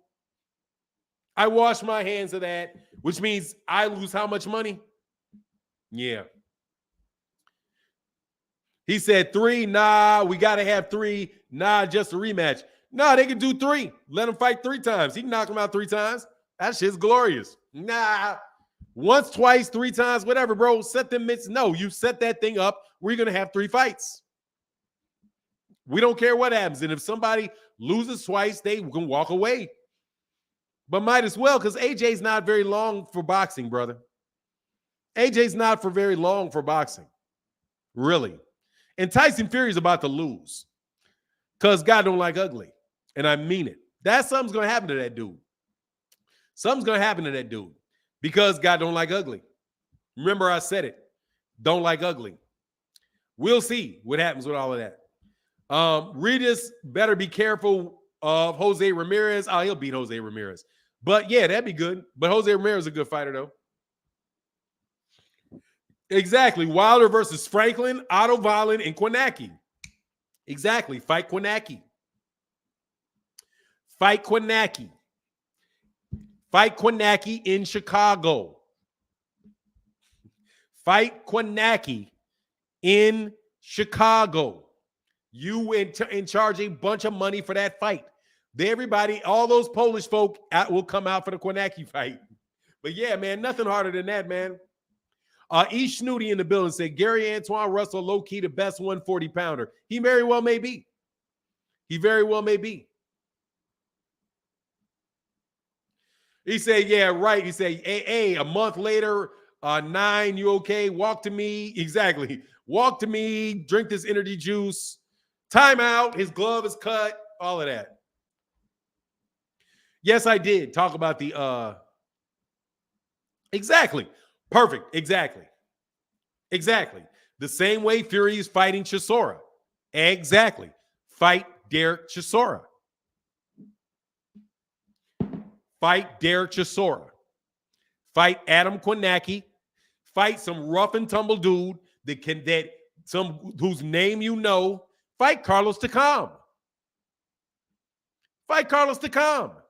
Just like AJ fought Carlos Takam. Yep, good fight in Chicago. Wilder versus Kwanaki. Yeah, it'll sell. In Chicago, that'll sell. Because Kwanaki's going to sell in Chicago. Shoot, bring out Lucas Brown. I don't even care. Bring out Lucas Brown. Where was Mauricio Sullivan during the WBC belt being awarded? Somebody explain. I don't know what you mean. How about the robbery this weekend with Dillian? Yeah. Dillian got that call. Dillian was holding and grabbing and all kind of stuff, bro. But he did defend the uppercut, though. So he did look better than he did. He didn't get hit with that uppercut. He did avoid getting hit with that uppercut. Yeah, man. Lucas Brown, bro. Nah, not Povetkin. Too dangerous. You can't. Not Wilder, Povetkin. No. No. I'm talking about something. Hey, man, since what's that dude's name that Alexander Usyk knocked out? Tony Bellew. Man, fight Tony Bellew. Bring up Makabu. Give him Makabu. Hey, give some money to let that man fight. Hey, let that man fight somebody his own weight. Bring up Makabu. Something like that, bro. I ain't trying to hear none of that other nonsense, though, man. Eddie Hearn has all these people feeling privileged. Oh, man, I can't stand the opportunities he keeps giving to Canelo, though. This is the worst. This man fights John Ryder, bro. Oh, seriously, man. All of you, hey, all my Mexican brothers out there, look, man. Y'all should be ashamed of your boy. I know y'all sitting back sick. How this man is ruining your reputation as being the hardest of hardcore boxers. I mean, seriously. It's like y'all was the toughest dudes on the block. Just known for toughness. And to see how this man is running around in silk pajamas, cherry picking and fighting a bunch of Euro bums. Man, y'all must be sick, bro. Y'all must be sick. That's like death by a million cuts, which y'all got to be going through, man. This dude tests positive for performance-enhancing drugs, then goes and ducks to boot. Does them both. He said Mexican fighter all got their PJs. Hey, man, nah, bro. Them dudes is hardcore, bro. Them dudes is blood and guts, man. They're blood and guts, man. You know what I'm saying? Yeah, they're blood and guts, man. That is, man, they're great fighters in blood and guts type of fighters, bro. You had all kind, man, dude. You had, I mean, even the ones that you thought was soft wasn't soft. Like you look at Oscar De La Hoya and you think he's soft, but that man ain't soft. You know, Julio Cesar Chavez ain't soft. Salvador Sanchez wasn't soft. You know, my man Eric Terrible Morales wasn't soft. Neither was Marco Antonio Barrera. Juan, you know, what's my man's name? Juan Manuel Marquez. Even his brother, man. All of those dudes, man. Ain't none of them behaving like this. None of them behave like this. Just soft. Wilfred Benitez is Puerto Rican. Wilfred Benitez is Puerto Rican. Canelo, he said, John Boy, can I get a wrench? Oh, he's talking about Antonio. Hey, Oscar was that dude, didn't back down from anything. Nope. No, he wasn't. You got Wacky Rar, and you still got a bunch of them today. But they just getting outshined. They just getting outshined. With a bright pink light, bro. With a bright pink light. Fanon, Charlo is worse than Canelo. That is absolutely stupid. No, he is not worse than Canelo. No way. You cannot name anybody that he ducked. And he fights blacks and he fights Mexicans.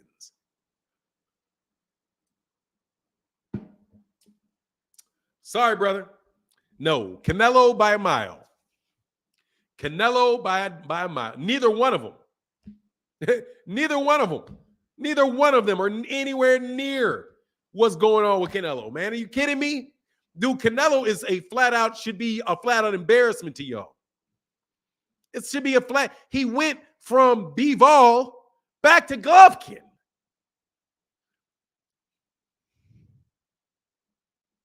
Dude, he went from Bivol. Did he rematch Bivol? No. Did he go to 168 to fight somebody, one of those guys? No.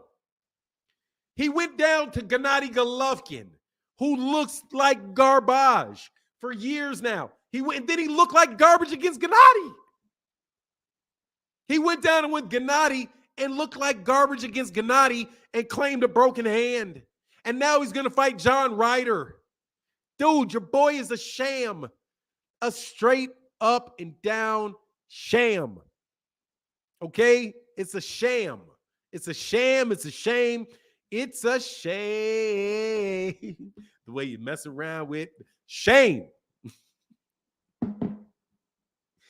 Dog, shame on Canelo, man. If he fights John Ryder, shame on him. There ain't no John Ryder.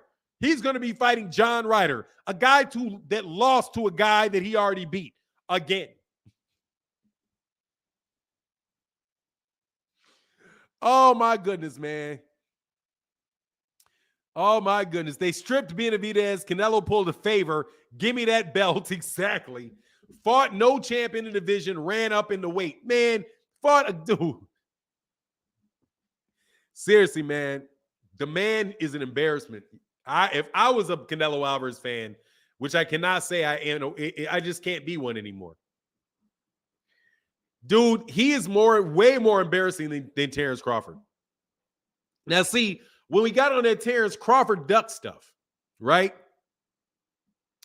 See, Terence Crawford is not nearly as guilty as this. Okay? He's not nearly as guilty as this. That, who you fight. Dude, this guy has fought a David Avancian after David Avenation after David Avenation after David Avenation. This man has fought like 5 different David Avenations. He fought 5 different David Avenations. Yildirim, Saunders, Smith, Fielding, Ryder. Man, this dude has fought so many. Man, this dude steady fighting Avenations, man. Steady fighting Avenations. Ryder lost to Saunders, Callum Smith, and Rocky Fielding, so he's lost. This dude has fought. I beg to differ, but oh no, bro. Nah, man, seriously. He's done it so many times, bro. He said almost 2 hours, and we haven't trashed Bud. This one is for you, Rick, Tim, and Starborn. Hey, man, we got to back off Bud at a certain point in time in life. Got to back off with it certain. Hey, man, can we get that like button, man? Can we hit them likes, man? Can we hit them likes, bro? So we could get them likes over 400. Dread. Hey, man. Blessed 360 said, please. Hey, I'm trying. You see I'm working hard. You see, I'm working hard, man. You see, I'm working hard. He said, please smash that like button. Love, please show respect for the channel. Yes, sir. That'd be awesome. He said, at least Canelo is open and honest about his ducking. Hey, man. Hey, look, I don't give out wrenches, the boxing section TBS. That is for John Bowie. John Bowie and Terry Schwooten, those guys typically do that, bro. John, oops. Oh, and my man, John Bowie, back in that super chat. Thank you, brother. Said, oops, sorry, especially for Blessed 365. Yes, sir. And I will ignore Starborn 007 telling them lies. That man ducked. He is not number one pound for pound, bro. He has been found guilty of performance-enhancing fight selection.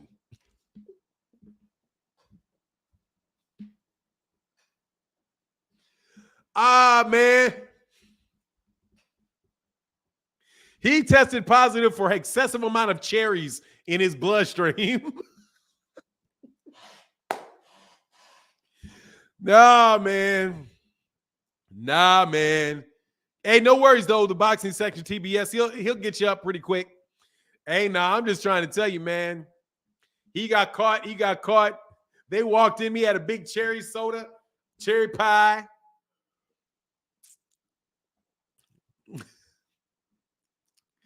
Cherry basted duck.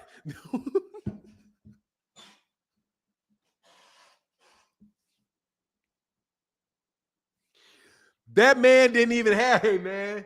That man, people were like, where's the cranberry? We got nothing but cherries, bro. Nothing but cherry in my duck. Ain't nothing but cherry in my duck. Ain't nothing but cherry stuffing in my ducks. Cherry sauce and cherry stuffing in my duck for Thanksgiving. This dude juicing with cherry juice. I mean, it is what it is, man. Hey, yeah, he ain't never popped dirty for that, though, dog. You know. We don't know, though. Hey, Spence a weight bully for walking around at Canelo weight. Nah, dude, why you say that? He was fat. Okay?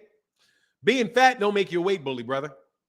Fighting at 135 when you could be at 147. Could be weight bullying, though. Boy, looking mighty strong, 12 pounds up, ain't he? Maybe he should never been at 135. Roy Jones can say whatever Roy Jones wants. Roy Jones blamed Errol Spence. That's his friend. He said he called him on the phone and he told him. Sure he did. Never seen anyone turn down $25 million, but Errol did. Yeah, he turned down because he wanted 40. I've seen people turn $25 million down. Yeah. So that must be his weight. Exactly. He's been at 147 his entire career, so that must be his weight class then. If you can stay at a weight class your entire career, that's your weight class. There you go. Easy money. If you can't stay at a weight class, that may not have been your weight class. See, Blessed 365, how that works? See how that works? I didn't say that willy-nilly. If Errol Spence Jr. can stay at 147, for when did he turn pro? Like 2017? If he can stay at a weight class for 8 years, that's his weight class. That's not sad. There's a lot of people that did that. Bernard Hopkins stayed at his weight class, for years and years and years. I do believe that Marvin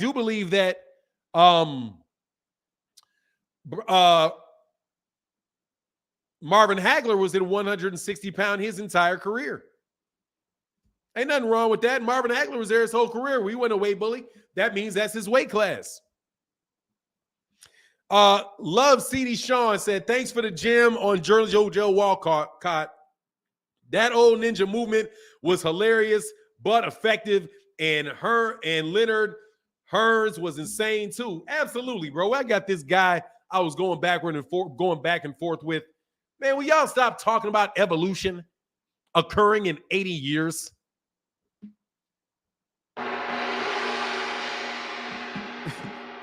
evolution taking place for individuals over the course of 80 years. Man, stop. Anyway, Roy was the best talent ever to stop. I don't think he's the best talent ever. Roy? You think Roy Jones Jr. is the best talent ever? Man, I don't think that. Definitely not. Definitely not the best talent ever. Ali is a better talent than him. Ali. That's a better talent for me. Who else? It's tough. Pernell Whitaker. That's an incredible talent. Sugar Ray Robinson. That's an amazing talent. No, Prime Roy was not unbeatable. He wasn't unbeatable. He got beat. I mean, that's mighty selective of Prime Roy when he was at his, he didn't lose when he was his best, but he was unbeatable. I don't know about that. You can say that about Ali. Ali in his prime was unbeatable. Right? Deontay Wilder in his prime was unbeatable. Deontay Wilder didn't lose till he was 33 years old, 30-something years old, 33 years old. You know? Floyd ain't never been slept. Oh, Floyd is just as good a talent, too. There you go. I can't believe I missed Floyd. Think Floyd is just as good a talent, is just as talented as well. Man, I can't believe I forgot Floyd. Now Blessed 365 is out here trying to duck boots trying to duck boots and push him on Arrow. Don't worry about it. Boots will be there for Terence Crawford. We already know. Boots gonna be there for Terence Crawford. There ain't no need to worry. Bud was extremely big, much bigger than everyone he fought at 135, just like Haney. Yeah, much bigger. That Haney stuff is funny though, bro, because y'all keep acting like y'all don't know that dude's a welterweight. Y'all act like y'all don't know that kid is a welterweight. Talking about, please don't be out here talking about people weight bullying. You do. There is no dude. That dude Tank ain't anywhere near as big as either one of those guys. Ain't nearly as big as either one of those dudes. The Rise podcast said, I think Boots beats Bud, but Arrow versus Boots is 50-50. I can agree with that. I'm telling you right now, man, that's a bad look for that. That's a bad look for Bud. That's a bad look for Bud because he's inactive. Because he's not active. That's a lot of work coming his way. Arrow at least gonna make you pay. Like, you, dude, if you ain't gonna be dropping bombs on Arrow, because Arrow's throwing them back at you. Bud is moving back. Bud is looking to catch you. Dog, you trying to catch that kid, and you ain't as fast as that kid. Man, I'm trying to tell you right there. He said, leave that baby alone. Aha! John Boy said, didn't Canelo turn down $110 million for David Benavidez plus Spence and took $50 million for Bivol and GGG? Yeah, he did, John Boy. That's the word, Johannesburg. That's the word, Johannesburg. That's the word. That's what they say. That's what they say. That's what they say has been occurring out in these streets of Tijuana. That's what's been happening out in Mexico. I'm so sorry for you. There's been a lot of duck juice, a lot of ducking going on. I'm having fun with that though. Bud will retire before he grows the things and fights Arrow or Boots. That's facts. Yeah, he's not going to fight Boots. He's not going to, and he's going to give up that belt for not doing it. That's my prediction. Because I still don't think he wants Arrow. I can't wait to see this. I certainly hope we get this Keith Thurman fight, though. DA said, Bud will retire before he... Okay, I got that. Mark McQuaid said, Oh, most definitely. Most definitely. John Boy said, so for whoever said they never seen anyone turn down 25 million, well, Canelo turned down 110. Yeah, dude, that's very, very obvious, brother. I've seen people turn down 25 million when they've made more. I can tell you a bunch of people that would have turned down 25 million. Manny Pacquiao turned down 40 million for a fight with Floyd. He turned down 40 million for that. Right? He turned down 40 million for that. He turned down who else turned down money? Floyd would have turned down $25 million for that. For $25 million for Floyd. Tyson Fury wanted to turn down $25 million for Deontay Wilder for the third fight, but he was sued and forced to take it. You know what I mean? YT said, I like take to sleep Shakur and Devin on the same night. Jeff Campbell said Joshua turned down money for Wilder. Yeah. I mean, anytime somebody first of all, anytime if somebody turns down 25 million, if anybody turns down 25 million, it's probably because they think they can make more. The question is, did he turn it down to make less?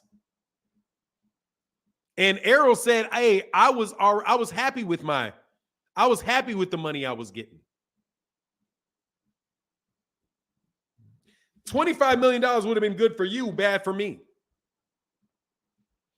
So I'm not sure why y'all don't just jump to the conclusion that he turned the fight down because he was going to make more money.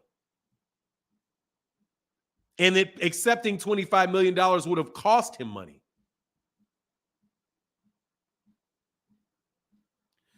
Jermall will move to 168.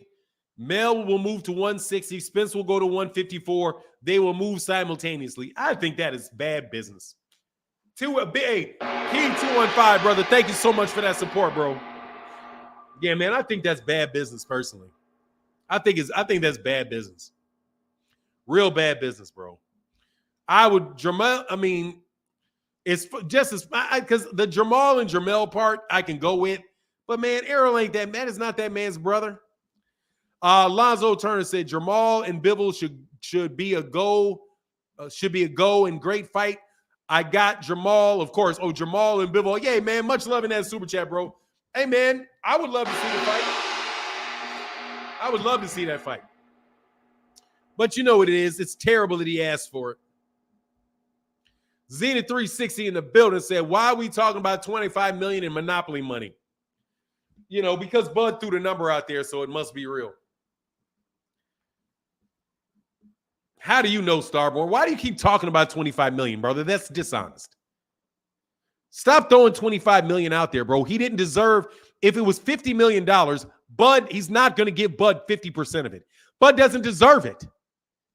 If the fight is sold, if they're going to sell a fight for $50 million, then Errol Spence Jr. should walk away with no less than 35 million of the 50. Not 25-25. There's nothing 50-50 about that fight. So if they said they got him 50 million, they got us 50 million, 25 and 25. No. If it's $50 million, I am going to take 35. You can have 15. You're not 50% of the revenue for this fight.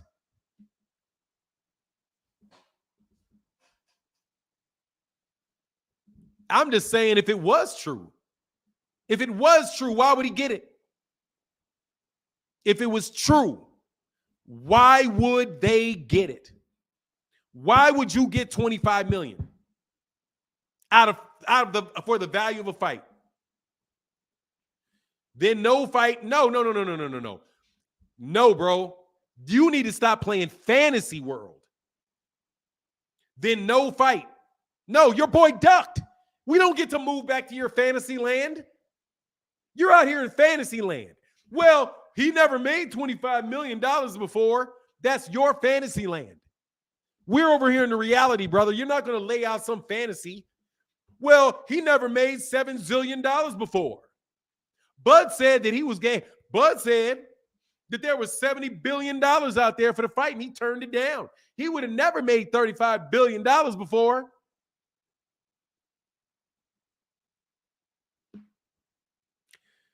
Starborn, you know you're trolling now. You know you're trolling now. And you're going to get Bud called a duck consistently. I'm trying to get off of Bud.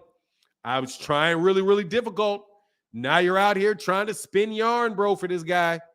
Man, this guy wasted a whole lot of people's time. He got a trash fight taking place in how many days is this? In 12 days. 12 days. Bud Crawford versus David Avenation. Bud Crawford versus David Avenation is about to take place, bro. And you try to tell me that Arrow's the duck. It's a shame.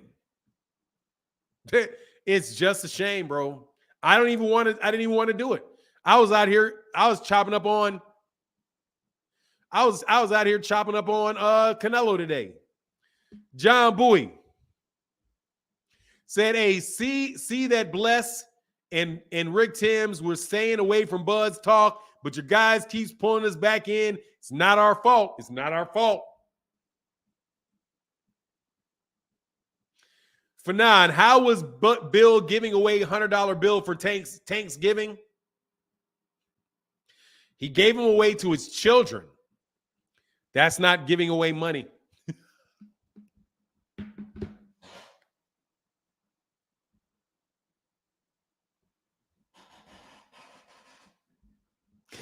I didn't see who else I didn't see who else.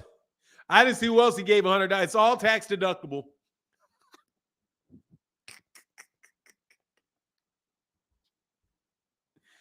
Ooh-wee.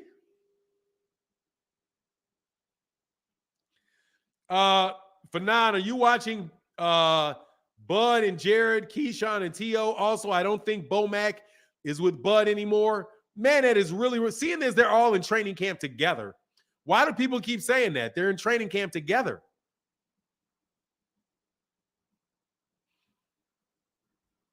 They're in training camp together. I don't know if that's true.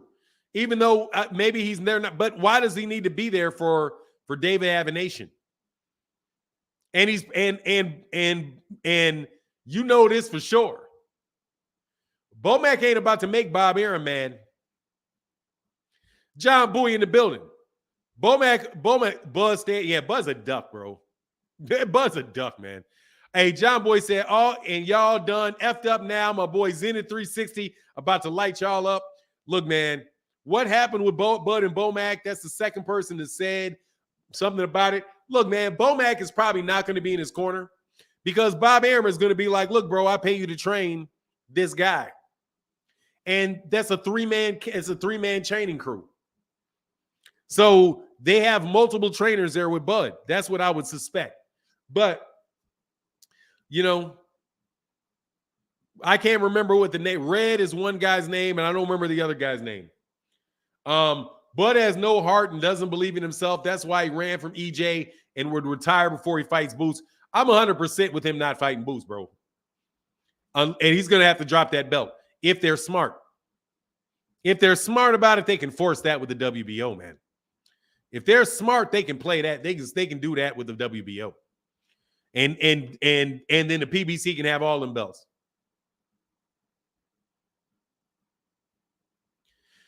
Said last night he will be in Keyshawn's corner. He didn't mention Bomac would be there. He named some other trainers. Yeah, I didn't see that. Somebody's going to be in there, but Charlo will be forced to fight Benavidez. I mean, yeah, eventually, yeah, for sure. I agree 100% with that. Yeah, that he will be.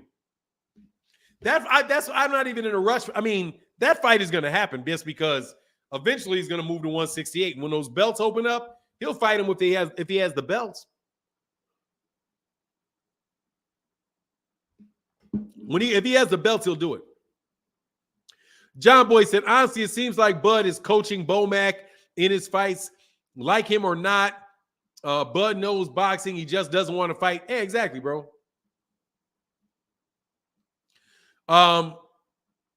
No, he's not pound for pound, bro. I'm not giving him any pound for pound mention after he ducks. No, he's not. He ducked.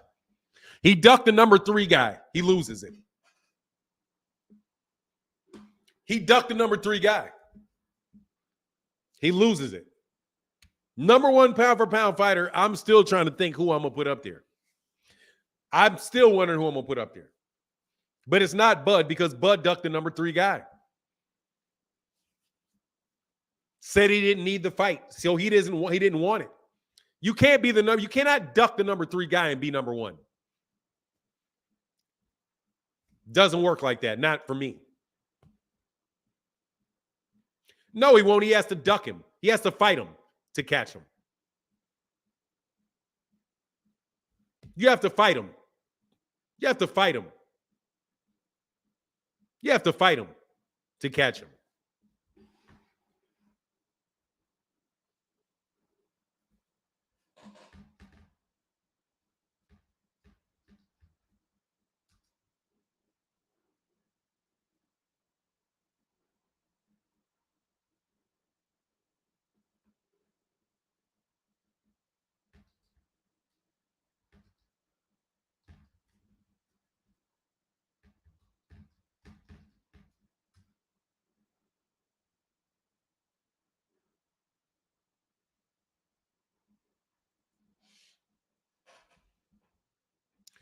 Zenith 360 in the building said Bud was trying to fight Avanation instead of Porter.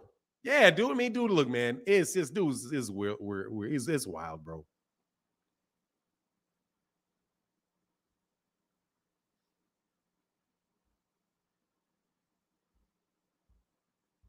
Go ask him.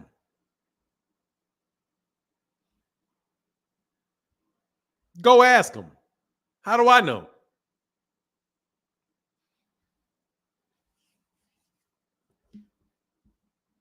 Spence number 1, then Charlo pound for pound. Oh, yeah, I'm sorry. I have my pound for pound right here. Errol, Jermell, Gervonta, Shakur, Duran, Beterbiev, Inoue, Haney, Stevie Fulton, and David Benavidez. I'm sorry. I got my I forgot I have my pound for pound list right there. I have my pound for pound list right there. Errol, Jermell, Gervonta, Shakur, Duran, Beterbiev, Inoue, Devin Haney, Stevie Fulton, and David Benavidez. I had to put Terence Crawford off into the I had to go put him off to the side because of the duck. Is Fulton's rematch in Figueroa? Oh, that's what's up. Man, I hope that fight's in Texas. Bud recruited David Amnesia back in 2021. This been in motion. Yeah, I mean, pretty much. He wants an easy payday. That's what he wanted. He wanted an easy payday. Boots fight who January 7th? Come on. I don't know what BBB is, man. I don't know who he's fighting. And I don't know if he's fighting on I don't even know if he's fighting on January 7th. Oh, yeah, that's what's up. Then, yeah, take that rematch. That's what's up. That was a good fight. I'm taking him off for the duck, man. He's got to go. Because nobody deserves, I'm just taking him off completely. I'm not saying he doesn't deserve to be on there, but you just ducked the number 3 guy, so I can't do that, bro.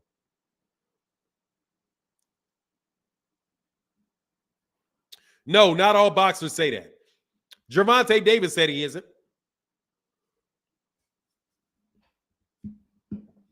Jermell Charlo said he isn't. Jermall Charlo said he isn't. Whole bunch of people said he isn't. As a matter of fact, I'll tell you somebody else that says he isn't.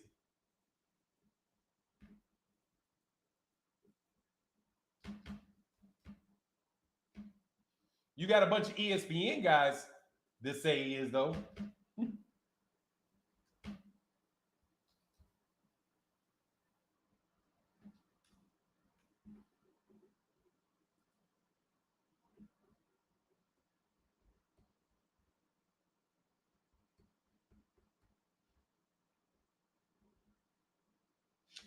Yeah,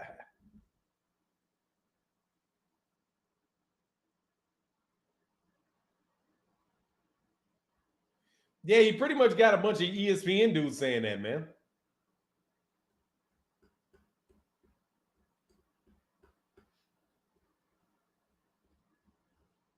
Meanwhile,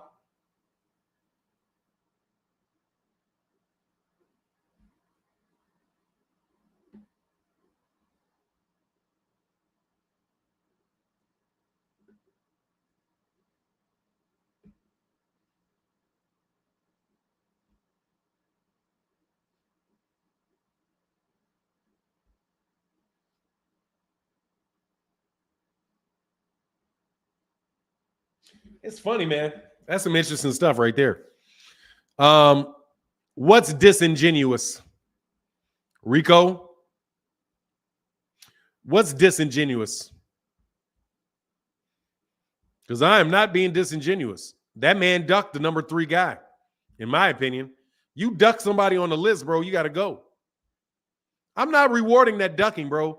You're not going to stay there if you duck. I'm sorry, brother. To me, it's like a DUI. Like, hold on, man.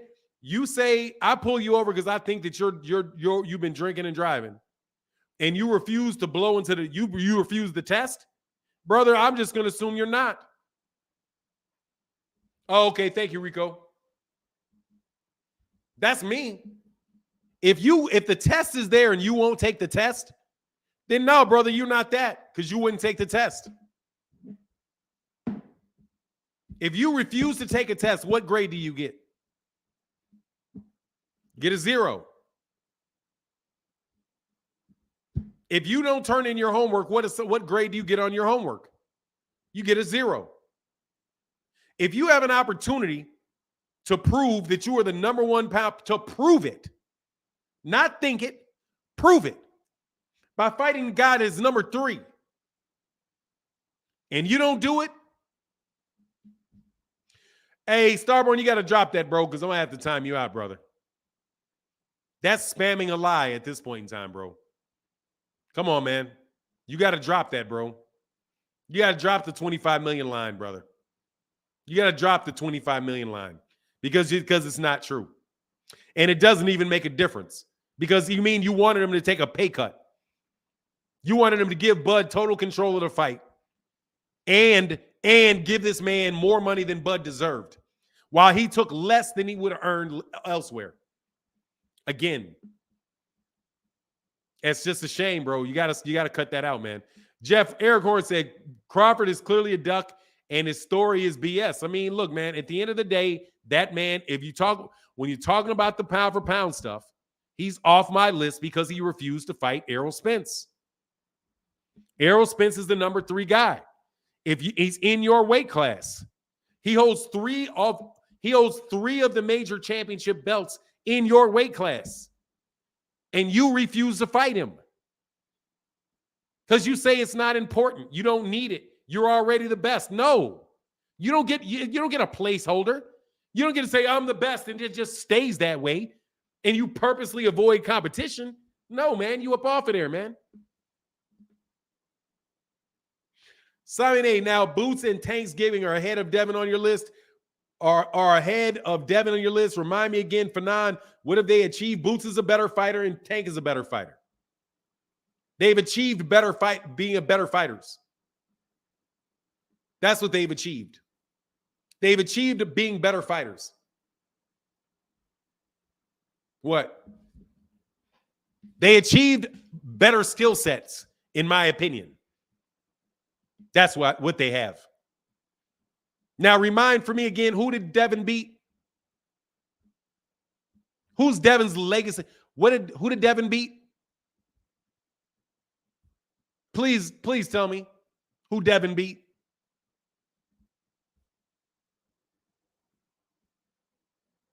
Nobody better than several people that Gervonta beat.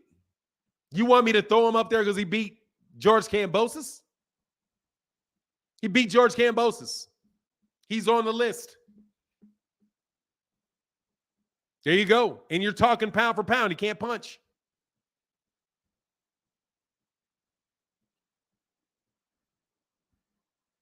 Clean and effective punching is missing. There you go. Clean and effective punching and effective aggression. Weaknesses. Excellent defense, excellent ring generalship, not weaker, clean and effective punching, and weaker effective aggression. There you go. And honestly, I think Thomas Delorme is just as good a win as George Kambosos is, in my opinion. I think Thomas Delorme and Sergey Lipinets are just as good a wins. I think Sergey Lipinets is a better fighter than George Kambosos is. So there you go. But he's on there. So I don't know what you want me to do. Haney talking reckless, saying Devin made top tank quit. I mean, you know, it's sparring. So I hope that makes you feel good. Made him quit. You think Devin Haney made somebody quit?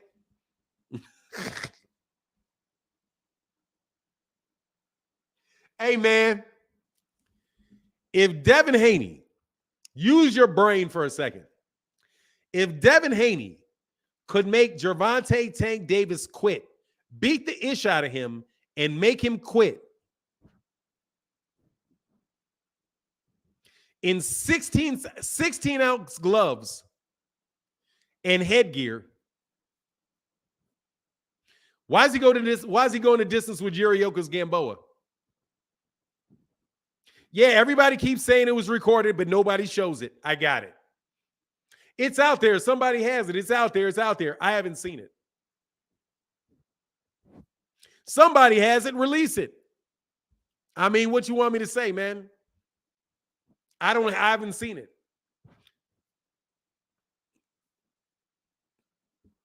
Tank was out of shape. He wasn't training. This guy was in shape. I don't know. Let me tell you for sure what I know, though. Something had to be up, because I don't understand why Devin Haney can put on 16-ounce gloves and headgear with Gervonta and make Gervonta beat the ish out of him and make him quit. But he cannot beat Yuriokas, cannot knock out Yuriokas Gamboa or Jorge Linares.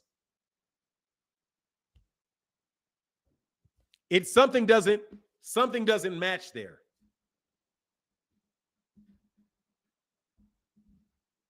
Something don't match there.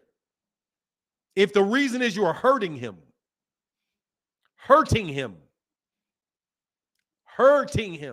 because beating the ish out of you means that you are hurting that man, that you had that man in pain, you had that man dizzy, you were hitting him with shots where you may have knocked him out. I don't buy that, brother. I'm just going to tell you. Because if you had that type of power to do that to Tank in 16-ounce gloves, you cannot tell me that you can hit Jojo Diaz as hard and as consistently as you did and not knock him out. You can tell Jorge Linares has been knocked out by 4 or 5 different people, but you couldn't knock out Jorge Linares. And you can't knock out Yuriokas Gamboa. How does that work? Where did the power go? Oh, man, were you weighing 160 pounds in the ring at the time or something? Like, come on, man. I don't know what you're trying to say. That doesn't make sense. Yeah, or knock him down at least. Did you knock him down? Did you knock him out? Did you hurt him? Did you buzz him? What does that mean? If the man is out of shape and you're in shape, and he gets tired and you're able to throw a lot of shots, he can't throw a lot of shots. Okay, the man was tired. If he was out of shape, he was tired. I don't have a problem with that. But it morphed to beating the ish out of him. Well, okay. Fight the man. But don't give those $100 bills, don't get those $100 bills away, because you're going to have to take a pay cut to do it. Because, dog, that money right over there is going to be landing up in Gervonta's pockets. But Gervonta got 2 tough fights, bro. Reggie Perkins said, Fanon, Haney hasn't had a knockout or a knockdown since 2019. Yeah, bro, it's just the fact that he hurt him, that I'm not believing that. Like, the biggest problems that both Gervonta, that both Devin has and Shakur has, is that they're not big punchers.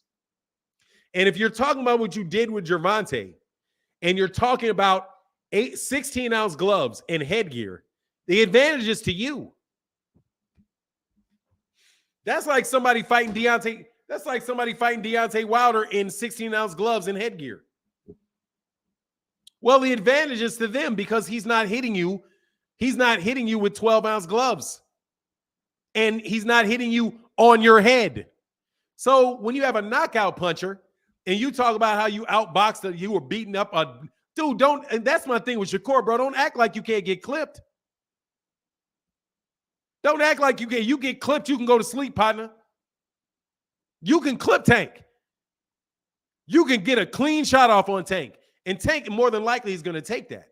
You're not eating clean shots from Tank. More than likely. You're not going to eat. You're not going to eat those type of shots from Gervonta. So I don't even like the whole sparring conversation when you're talking about guys that literally have pillows. You put a pillow on, you put pillows on Tank's hands, and you put the other guys in headgear. And then you talk about what you did in sparring. Now, Gervonta may say, I cracked you. Meaning, with 16-ounce gloves, I cracked you. Man, you never hurt me. The dude had 16-ounce gloves on. What's he going to do if he hits you with 8-ounce gloves? That's what Gervonta may be thinking.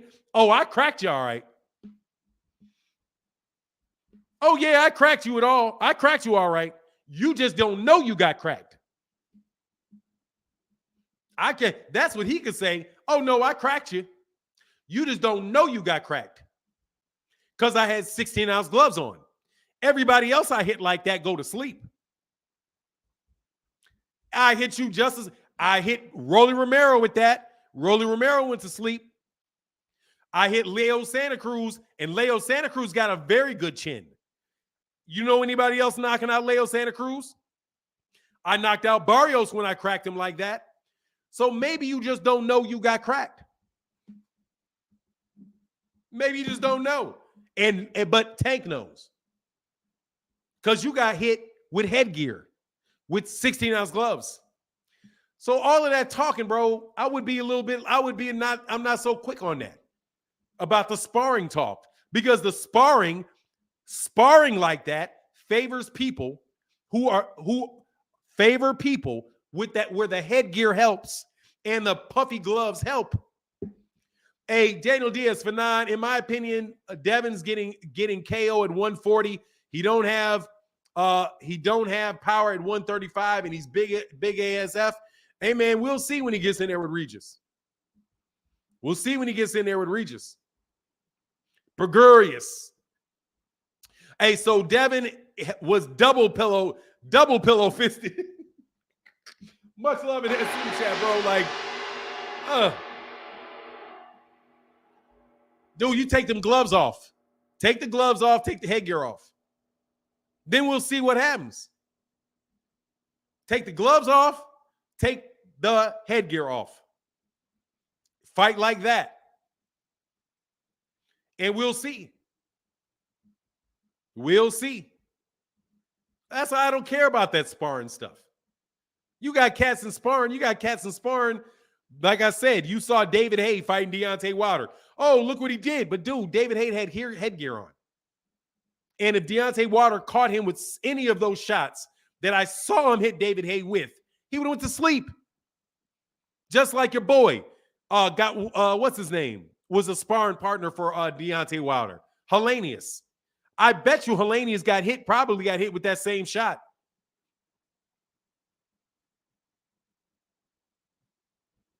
Probably got hit with the same shot.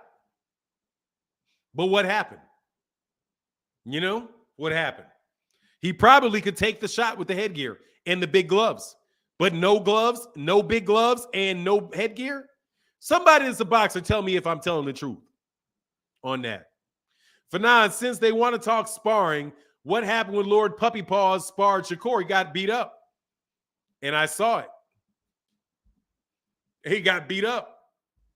And I saw it. Daniel Diaz said, not to mention Devin has a suspect chin. Hey, man, hey, much love in that super chat. I'm just telling you, bro. You guys want to talk about sparring, but that's headgear and big gloves. That's headgear and big gloves. And a one-punch knockout guy. And a one-punch knockout guy that is going to hit you. Unless you think Devin and Shakur are going to go through that whole fight without getting hit.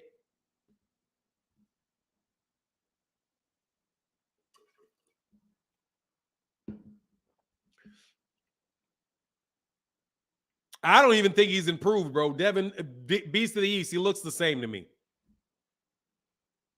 He does not, I don't think he has. I think he looks the same.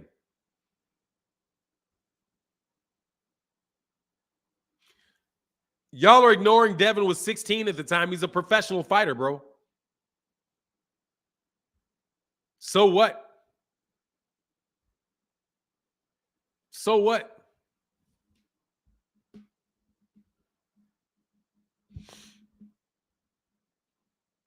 And was he 24 now? That was 6 years ago. Gervonta's 22. He's 16. Are they 6 years? There's only 4 years difference. So he was 20.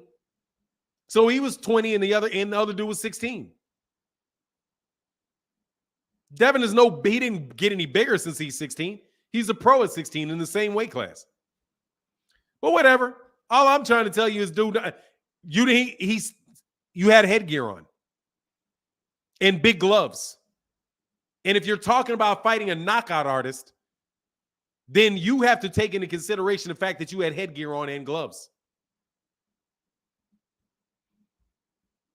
Hey, they keep keeping the sparring narrative alive to find a way to keep their names tied to Tank. Aaron Jones, I don't trust anything Bill says. Hey, man, it is what it is, bro. You know, but it is. They open the door for that, though. So it is what it is. Ain't no, you know, you do what you do. I mean, look, he's 24 years old now. He's old now. Just remember I said that he's past his prime. He's 24 years old. He's already 24.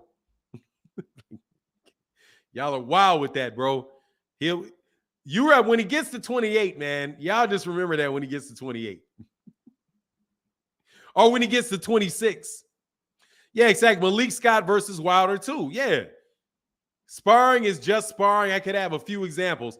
It's like, yeah, man, everything is all fine and dandy until you take that headgear off. And them gloves shrink.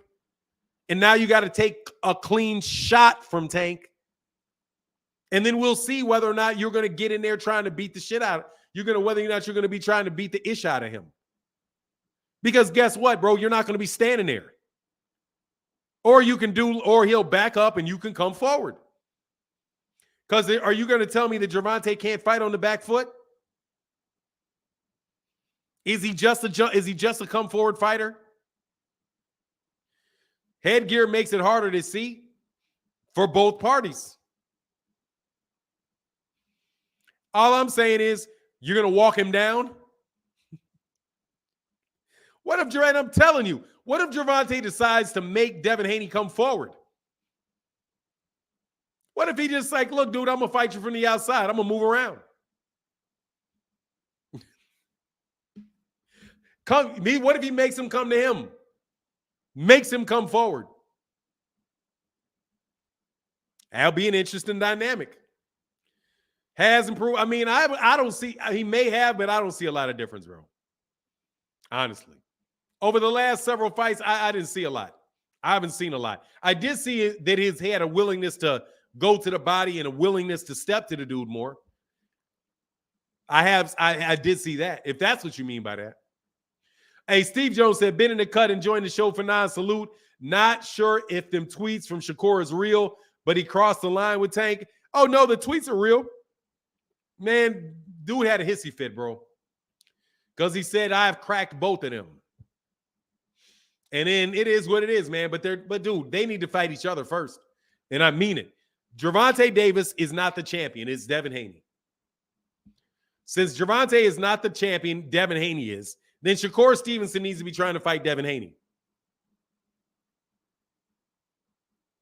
Shakur Stevenson is in the same weight class and is a pound-for-pound fighter, just like Devin Haney is. Why are they even worried about Tank? Tank's not on the pound-for-pound list, and he doesn't hold a major belt in the division. So, aren't y'all supposed to be fighting each other? Where's all the talk about you all fighting? We're buddies. We're friends. We decided we'll do it when the time is right. Well, why can't Gervonta say the same thing? I'll fight you when the time is right.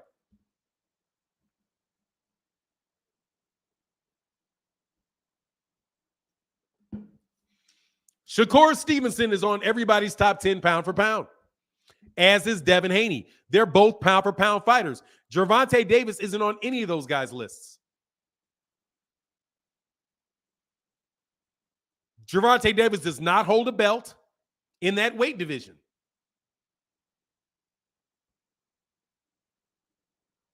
So Shakur, why you even want to talk? Why aren't you talking about Devin? He's in your same stable. Or is that why you don't want to fight? Because y'all in the same stable. You know, we're friends. We used to go to amateur tournaments together. Come on, man. Shakur was responding, not initiating. Honestly, man, so was Gervonta. Gervonta was responding. He did not initiate. Same thing for Gervonta. Gervonta didn't go out of his way to say something about Shakur. Somebody asked him about Shakur. Gervonta didn't initiate any type of conversation. The first time they asked him about it, he said, man, I don't want to talk about those dudes. He didn't initiate that conversation. Somebody in Devin Haney's camp initiated that conversation. Didn't they? Didn't they? Yeah. Somebody associated with Devin Haney started that. Gervonta just responded. And he responded to a question. He didn't call those guys out. Starborn, he didn't call them out. Of course he's got 2 fights. He didn't call him out. He didn't say, I'm going to fight these guys next. Let's fight next. He didn't do what your boy did. He did not do what Devin did, which is say, let's fight when you already have a fight set. So Starborn 007, man, don't do that because that is hypocritical. That is as hypocritical as you possibly can get. When you defended Devin for doing the same thing. You're accusing Gervonta of doing something he didn't do, which is exactly what you defended Devin for doing.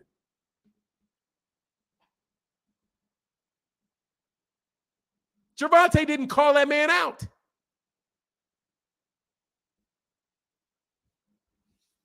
Didn't. They went to him.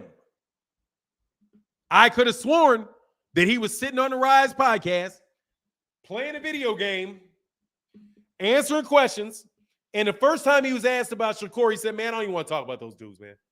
He's like, for real, I don't even want to talk about them. Did y'all miss that part of it?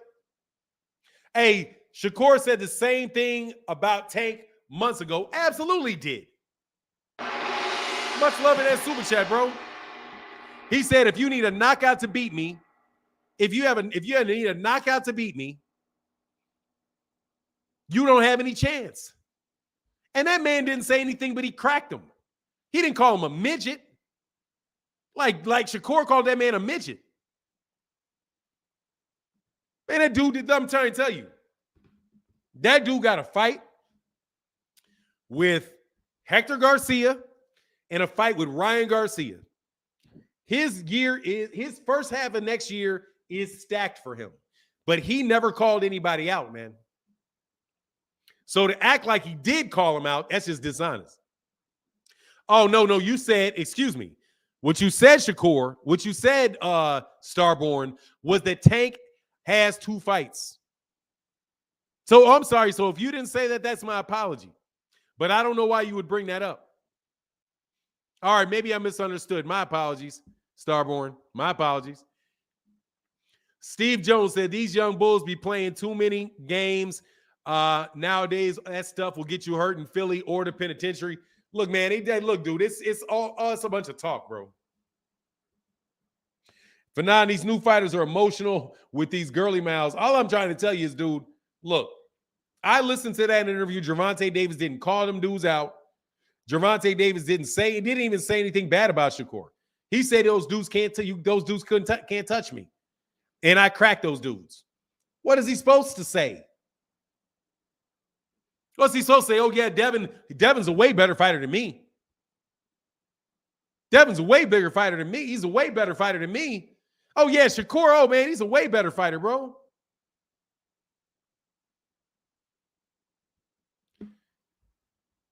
All right. Now, this is for the slow people. Tank said he would fight Devin after the George Kambosos fight. No, he did not. He said Devin called him out. And Gervonta's team said, okay, no problem. Get out of the George Kambosos fight. You Devin Haney fans lie a lot. I'm going to tell y'all, as a fan base, you guys are the biggest liars that there are. Second to none with making stuff up. Second to none. Second to none. Devin called out Gervonta. Gervonta's team said, get out of your fight with George Kambosos and we can fight you.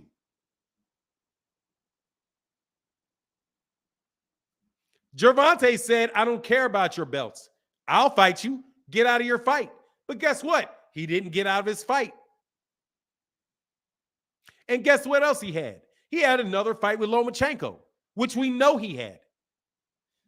It was going to be we knew before he fought Kambosos the first time, he would be fighting 2 fights with Kambosos and one fight with Vasily Lomachenko. And we knew this then.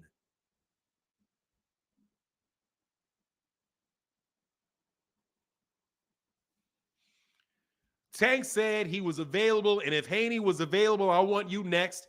But Devin was not available because Kambosos triggered his rematch, and Devin never offered step aside.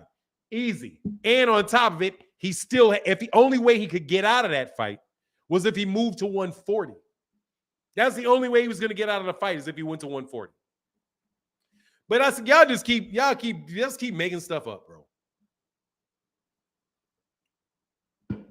I'm still waiting on somebody giving me the order where the WBC ordered Lomachenko to fight him. I'm still waiting on that.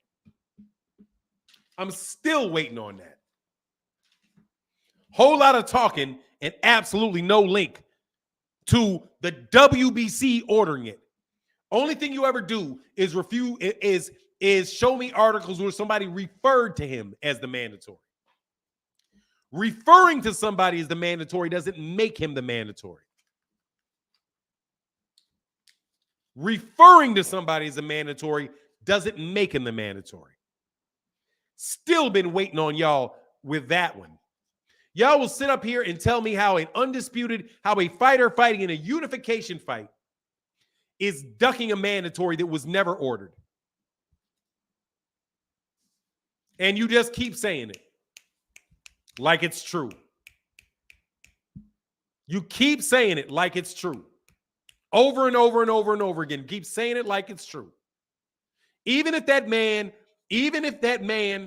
was the mandatory, even if he was, fighting Teofimo Lopez is not a duck. Especially since we knew he was going to fight Teofimo Lopez before he fought Luke Campbell. He was going to fight that guy before he got that fight. Because if he hadn't got the Luke Campbell fight, he still had 2 of the belts. He still had the WBA and the WBO. He still had him. He would have fought a unification fight any way you cut it. And the mandatory for Mikey Garcia was Luke Campbell, not Devin Haney. So I don't even get how you guys say that man was a mandatory based on his positioning. You guys just keep saying it, so it must be true. How do you do that? How do you duck how do you duck a mandatory for a unification fight? I'm still very, very confused by that. How do you duck a mandatory for a mandatory? And a mandatory for a unification? How do you duck a mandatory for a unification? Somebody give me in the history of boxing of somebody ever saying that. Oh, I ducked my mandatory so I could unify. Nobody even said that. Nobody even said that when Deontay Wilder didn't fight. The only time that I've seen that was when somebody ducked a unification for a mandatory, which was Alexander Povetkin, a mandatory that they asked for. I'm not saying they're running from Tank. They're not running. Look, see, Devin will keep calling out Tank's name for clout chasing while running for the same. No, he's not running from Tank. See, that's not true. That's where I'm saying don't jump. I'm not going to jump into things that are not true. Devin Haney did not run from Gervonta Davis. Absolutely did not. Gervonta Davis just didn't run to him because he had no reason to do it. The man literally just got a belt the fight before last. And in order to do it, he had to fight mandatories. Mandatory rematches, that is. Haney will dance around. I don't think Haney will dance around Tank Davis. Look, man, I'm going to tell you right now, if the fight happens, we'll see what happens when the fight happens. Because I don't know. They're both very, very good fighters.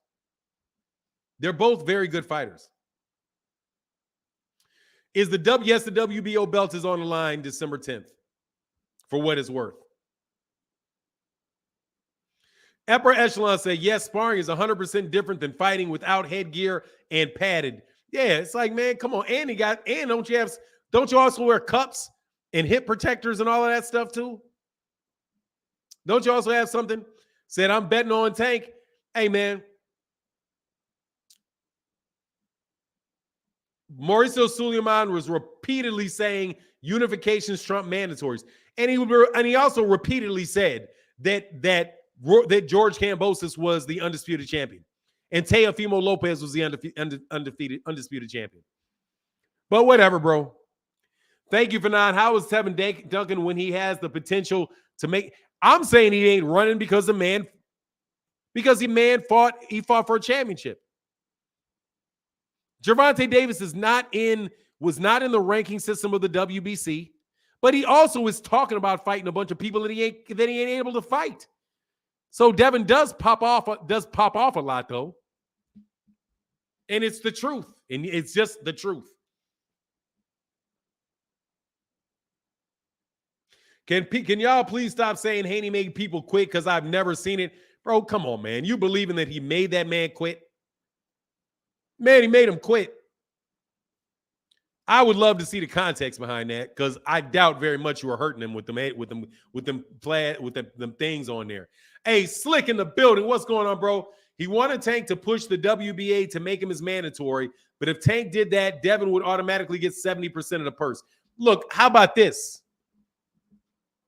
How about he was never going to do that, and he could have also asked the WBA himself to make Tank his mandatory. Anthony Joshua did that with the WBA with Alexander Povetkin. Why would I be your man? I don't have to be your mandatory. And we're not going to purse bid, brother. And we're not selling you to fight either. Here's some other realities that go along with this, man. It doesn't matter if it's 65-35. Doesn't matter. Devin Haney's not getting over 30% of any pay-per-view match with Gervonta Davis. If he gets 30%, I would be shocked. And Gervonta Davis is not going to ESPN to fight him.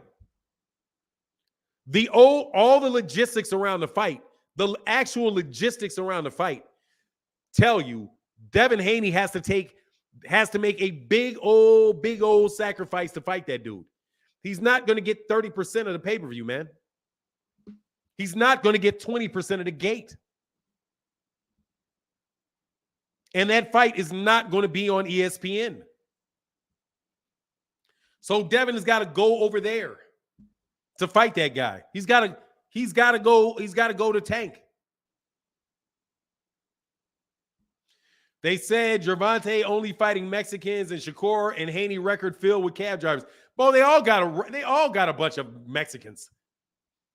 They all got a bunch of Mexicans on their records. Of course they do. It's the 135-pound division.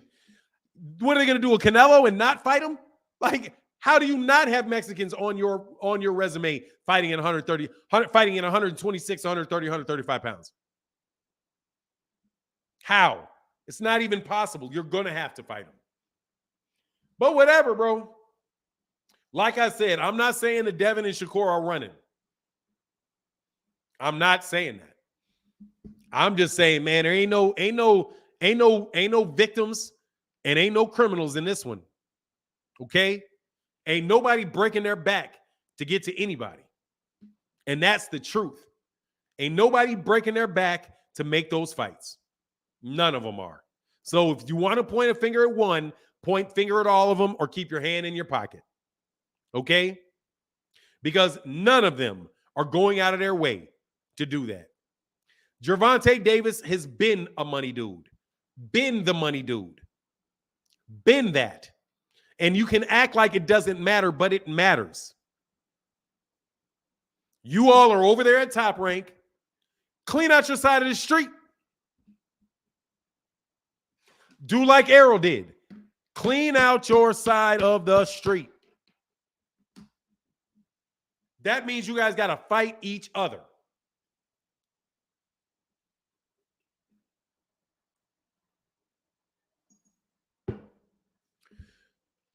Yeah, he made the Ryan Garcia fight, but he didn't cross the street. Ryan Garcia had to go over to Showtime. Ryan Garcia went to Showtime. There you go. I'm glad you said that, Starborn, because guess where they're fighting? On Showtime. Only thing DAZN got was the right to air the fight. They're not involved in the production of that fight. And guess what else? Gervonta Davis is fighting Ryan Garcia because Ryan Garcia is a bigger draw than Devin and Shakur combined.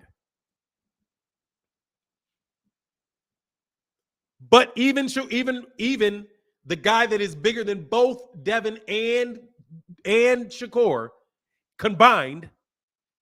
And why do I say that? Because Devin will sell about 2,600 tickets to 3,000 tickets. And Shakur Stevenson will sell somewhere around, 4,000, 5,000 tickets. How many tickets does Ryan Garcia sell? About 13,000, between 11 and 13,000.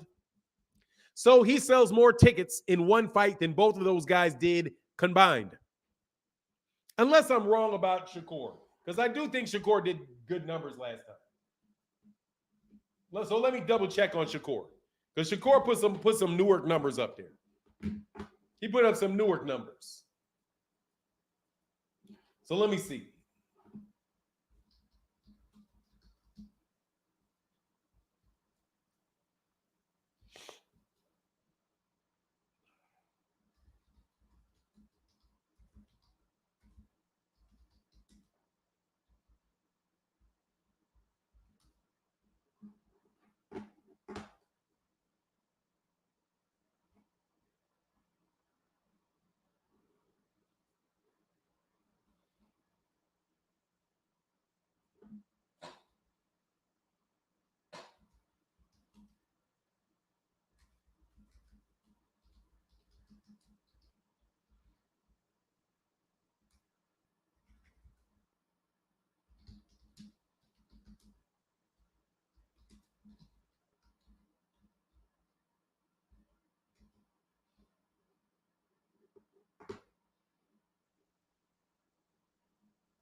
I can't see the number, but I think he did some stuff. I think he did good numbers. Somebody can tell me in the comment section. 10K. Thank you, brother. Yeah, so we did 10K. You did 10K. So yeah, so the same thing holds. That's 2,600 for Devin and 10K for Shakur. So right there, yeah, that's like a little bit less. That's combined around what Ryan Garcia does. Tank versus Ryan, going to do a minimum of 400 to 500K, depending on promotion, 700, 800K at most. It could do a lot. I don't know what it'll be. A lot, bro. It'll be a lot though. But yeah. So you know what it is. It is what it is, bro. So they're gonna have to go over to Showtime unless Gervonta loses or something. Even in that particular match, even in that sense, they're still gonna have to go over there. So they're gonna need those guys need to fight each other. No joke. Haney and Kambosos didn't do 1 million views, but a picture of Gervonta and Ryan did that in 30 minutes on Instagram. Yeah, that's tomatoes and tomatoes, but you know that they didn't sell out that Haney Kambosos fighter. They would have been back at the same place.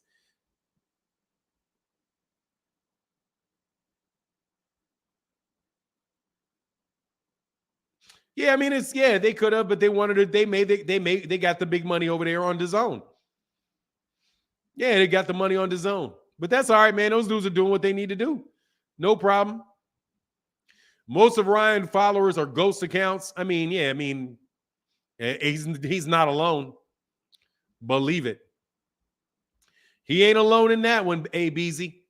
But look, again, hate it or love it, when Ryan fight, he does sell more tickets than Devin and Shakur. Yeah, I mean, dude, he's just he's got a different fan base. So you're gonna get two separate fan bases coming together for that fight. And in Vegas, it's gonna be Gervonta is gonna be the bad guy in Vegas. You know what I mean? They're just be glad they're not fighting for that they're fighting for the WBA and they're not fighting for the WBC. You know, Devin called out Tank, and why was Devin commenting on Tank's business? Is he obsessed? I mean, it is what it is, bro. Tank's big news, bro. Let's talk Devin Loma. Why? Oh, I'm sorry, Senior 360. I did see that too. Thank you, bro, because there ain't been a lot of super chats today, so I was in just read comment mode, bro. But thank you so much for your support, and thanks to everybody that supports in the super chat and cash app. For real, for real. Unlike Devin, Ryan is a network free agent. Yeah, well, you know, strictly speaking, he is, but Golden Boy wasn't. So, but they still made the deal. He wound up being able to get over there to Showtime. Haney been calling out Tank just like top ranked fighters, knowing they not going to fight on Showtime. I mean, pretty much, man. It's just they're keeping their names tied. Seems like you guys all care about his money. Man, stop it. Not the best fighting the best. Boxing's so weak. Now even the boxing fans are weak. Bro, that comment is weak. Who's the best? Ricky Williams. Tell me who the best is in the lightweight division, since none of them have fought each other. Devin Haney is fighting. Gervonta Davis is fighting an undefeated champion from Hector Gomez. Hector Gomez. And then he's going to fight another undefeated dude in Ryan Garcia. Both of those guys are very good fighters. Who's the best lightweight? I just said I wanted to see Shakur Stevenson fight Devin. That's the fight I want. Or isn't Shakur and Devin both in the top 10 pound for pound? So what's wrong with them fighting? Why has it got to be Tank? Why can't they fight? I am asking for the best to fight the best. They are. Devin Haney is fighting Lomachenko, which is the best fighting one of the best fighting one of the best. You got Gervonta fighting Hector Gomez, which is one of the best fighting one of the best. At least if you judge the best by the fact that man is just got done beating Gutierrez and beating Chris Colbert, and he's not undefeated. I think does he have a loss? Somebody tell me if he got a loss. I don't think he has a loss though. Hold on 1 second. And it's Hector Garcia, not Gomez. That's my bad.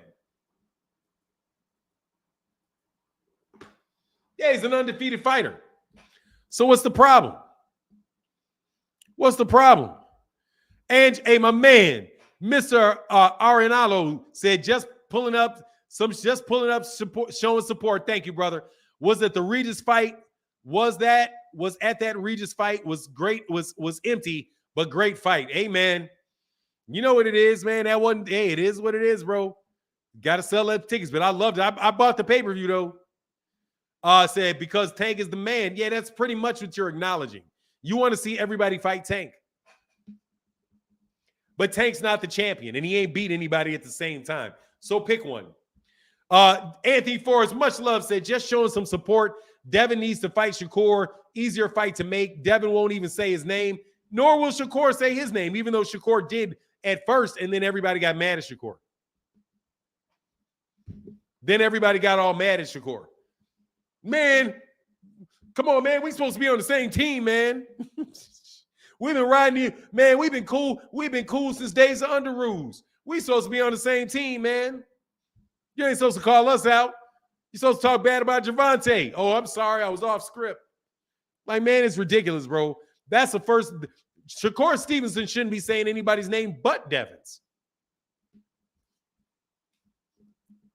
Nobody's name but Devin's. And should be saying Devin's name every day. Because Devin is the undisputed champion. What's the problem? They never respond about Shakur, all pop off about everything else. Yeah, because they don't want to fight that dude, man. I'm telling you, they're gonna leave that weight class before they fight him. They're gonna leave, y'all gonna want him to leave that weight class before they fight each other. So then you can, so when Devin leaves and goes up there, you can say Gary Antoine Russell ain't ever fought nobody, so we ain't got to see that fight. And then you're going to say Shakur and Devin, Shakur and Devin, Shakur and Devin, Shakur and Devin. Devin's ducking Shakur. Or maybe you just forget about it. I don't know. You probably just forget about it. Anyway, yeah, man.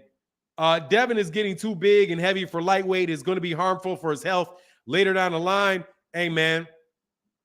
I bet he'll make that. I bet he make that weight if there's enough money there.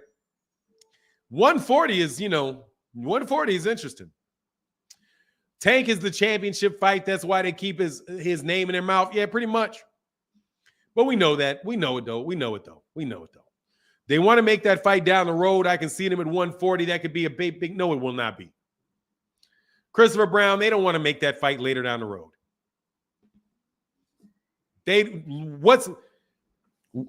When do you think that Shakur Stevenson and Devin Haney are going to be able to fight for an undisputed title at 140 pounds? If the time ain't right now, the time will never be right. Thanks, Starborn. You know you my dude. If the time is right now, is not right now, where all four belts are on the line, and they're both in the top 10 pound for pound. They're 24 and 25 or 26 years old. If the time is not right now, the time will never be right. They're on the same network. They're in the same weight class.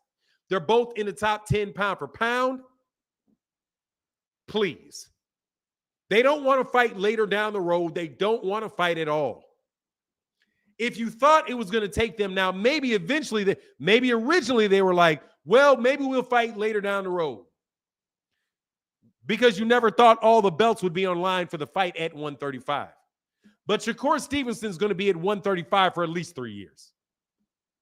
At least 3 years. Shakur ain't in no hurry to go in there to go up to 140 pounds. And guess what? The PBC has already gotten one of those. Well, I don't know. Regis Prograis is not the PBC, but he's not top rank. So Regis Prograis is not with top rank, and he's got one of the belts. Matias and those guys have a second of one of the belts. And I think, I'm pretty sure Puello or whatever his name is got a belt, and he's the PBC. So let me see. Let's look this up real quick.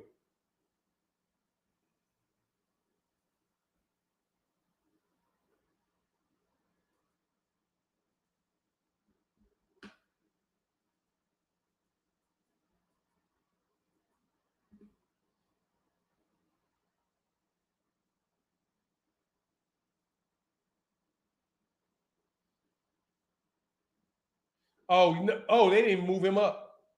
Yeah, Alberto Puello is the WBA guy. So you probably pretty sure Puello was with the PBC.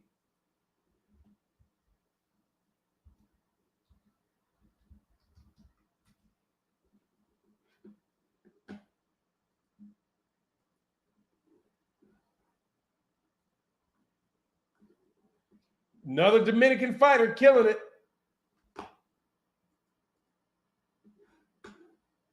Yeah, he's a PBC fighter. Yeah, Puello is a PBC fighter. So that's one of those guys. That belts with the PBC. Sabril is fighting Ponce, and that's the PBC. And then you've got the WBA belt, or the WBC belt, that's Regis Prograis, and Regis Prograis is not top rank. So, yeah, good luck with that. The only belt they have is a WBO. So good luck. Good luck. What are they? They're going to fight for the WBO? Nah, bro. Regis is with Ludabella. Regis is not with Ludabella. Regis Prograis is with Richard Schaefer, I'm pretty sure.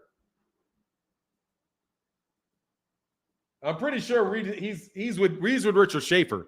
He's with whatever that new thing that Richard Schaefer has. I'm pretty sure he's with Richard Schaefer. I could be wrong, but I'm pretty sure. You keep saying Haney will fight anyone just because Haney says it. You never heard Tank say anything different, but you don't believe him. I mean, pretty much. Chop said you're definitely right. Okay, thank you, brother. So anyway, man, no, the best time to make Shakur Stevenson and Devin Haney is right now, and that's without a doubt, bro. Yeah, Regis is with Probellum, so yeah, he's with Richard Schaefer, which means he's probably going to wind up on a PBC card because he's with Richard Schaefer. Richard Schaefer has relationships with fighters that fight on the PBC. Richard Schaefer has a good relationship with the PBC, with Probellum. But, it is what it is. But look, man, I'm going to bounce up out of here, man. Why Haney start calling out Kambosos after Shakur called him out? Haney is ducking. Nah, he didn't call him out. He said something. I think I can't remember what it was, man. Keyshawn Davis was on. He was just had a little. He was just running his mouth a good amount. But anyway, it is what it is. Much like, oh, my bad. Yes, sir. And thank you, Anthony Forbes, for the support today. Definitely means a lot. Thank you so much for your support. But with that, I got to bounce up out of here, man. I'll get with y'all tomorrow. And with that, I'm out. Yep, Zenith 360s, no doubt. With that, I'm out. Deuces.